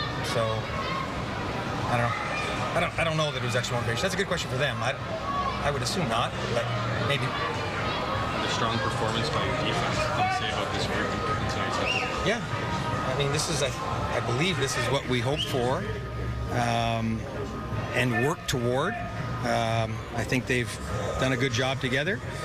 I think we got some guys, you know, some other guys back healthy. A lot of guys got some very good reps early on, so that'll hold us in a good spot. You know, and I would bet to a man they want some plays back that they could have been better on. Certainly don't want to give up points at the end like that. The offense too. I mean, they were moving the ball, it was consistent. They were giving your defense a break. Maybe the one knock against them, you'd be finishing off some of those drives. Yeah, I mean, we a couple of little silly things happened that prevented us from staying on the field, and I mean, those are easily correctable. You seeing these guys, not just the defense, but this team, it just seems, even over the last month as you've gotten healthy, it seems like you've improved each week, kind of building. Yeah, I think one of the things that has been consistent is at 0-4, at whatever the record kept on moving to, you never felt that way in the building. You know, they always enjoyed coming to work and getting it done together. So as long as that kept showing up, I knew we were in a good spot. We just have to keep figuring out how to play better, because we really just didn't play very well in the first 4 or 5 games. Like, we were not good, right? So now we're playing a lot better. New on SC, here's Nathan Rourke at the podium. Maybe on the sideline as that game is going on, or at the end of it. Words of advice, obviously he's there in a support capacity. I mean, he's just incredibly positive. He's unbelievably optimistic. That's why he's such a good leader. That's why everyone respects him. He's a great teammate. He's a really great teammate, and that's why everyone, we love him, because he's what a true leader ought to be, and he was just trying to keep us positive, he's a valuable asset even if he's on the field. Nathan, we talked yesterday about tempering expectations. There was a lot of hype around this. Did you feel any of that? For sure, yeah. But my expectations for myself are always highest, right? And I didn't meet those tonight. When you were here in 2022, you know, one of the things that was always impressive to me was that regardless of where things were at in the game, you didn't necessarily show a lot of frustration. Did you feel frustrated at times today? Absolutely. Yeah. What's next in terms of what you want to do differently in your preparation that might lead to a different outcome next week? I think you weren't here, but what I said earlier was the good news is that we have a quick turnaround. We have a 6-day week, so we can watch the film and then quickly turn to Ottawa, and then we've got 2 practices, and we're going to make the most of that, and we're going to make most of all the walkthrough reps as well, and the 2 days of prep before that, or our off days, we're going to make most of all of that, because that's all you can do, and then we're going to turn to Ottawa, and we're going to turn the page, and we're going to turn our sights on them. Good. Week 12 in the CFL kicks off with the Riders and Argos on Thursday Night Football. Hamilton trying to snap a 3-game skid against the Bombers on Friday Night Football. The Lions and Red Blacks clash Saturday night. The Elks going for their 4th straight win as they take on the Owls on Sunday. New on SC, here's Lions head coach Rick Campbell. New quarterback, a lot of attention, a lot of excitement. Just can you assess the overall team performance? Yeah, I mean, right now it doesn't matter who our quarterback is. We got to play better as a football team and as a whole offensive unit. So, I will always give the other team credit because I like to think when we win, we did something right. So they're playing very well on defense. And I think they got in our heads a bit because we were struggling. So, but that happens, and right now our football team as a whole is we don't bail each other out. The offense, the defense, the special teams. We do a lot of things correctly, but we don't end up, making a defining play to change the game. Got another penalty early on that first touchdown drive when you had him off the field. Felt a little bit like what happened in Edmonton. I mean, are those kind of the moments you're talking about a bit? Yeah, I mean, you got to be able to overcome that. You're talking about the roughing the passer thing? Mm-hmm. Yeah. I mean, I haven't seen the replay of it, but you have to be able to, if something bad happens like that, you have to be good enough to stop them again. So those things don't help. But you got to, like I said, when you're playing well and playing good, you're able to overcome those things. What about Nathan and just the pressure that he was facing and just his performance tonight? Yeah, I'm super impressed.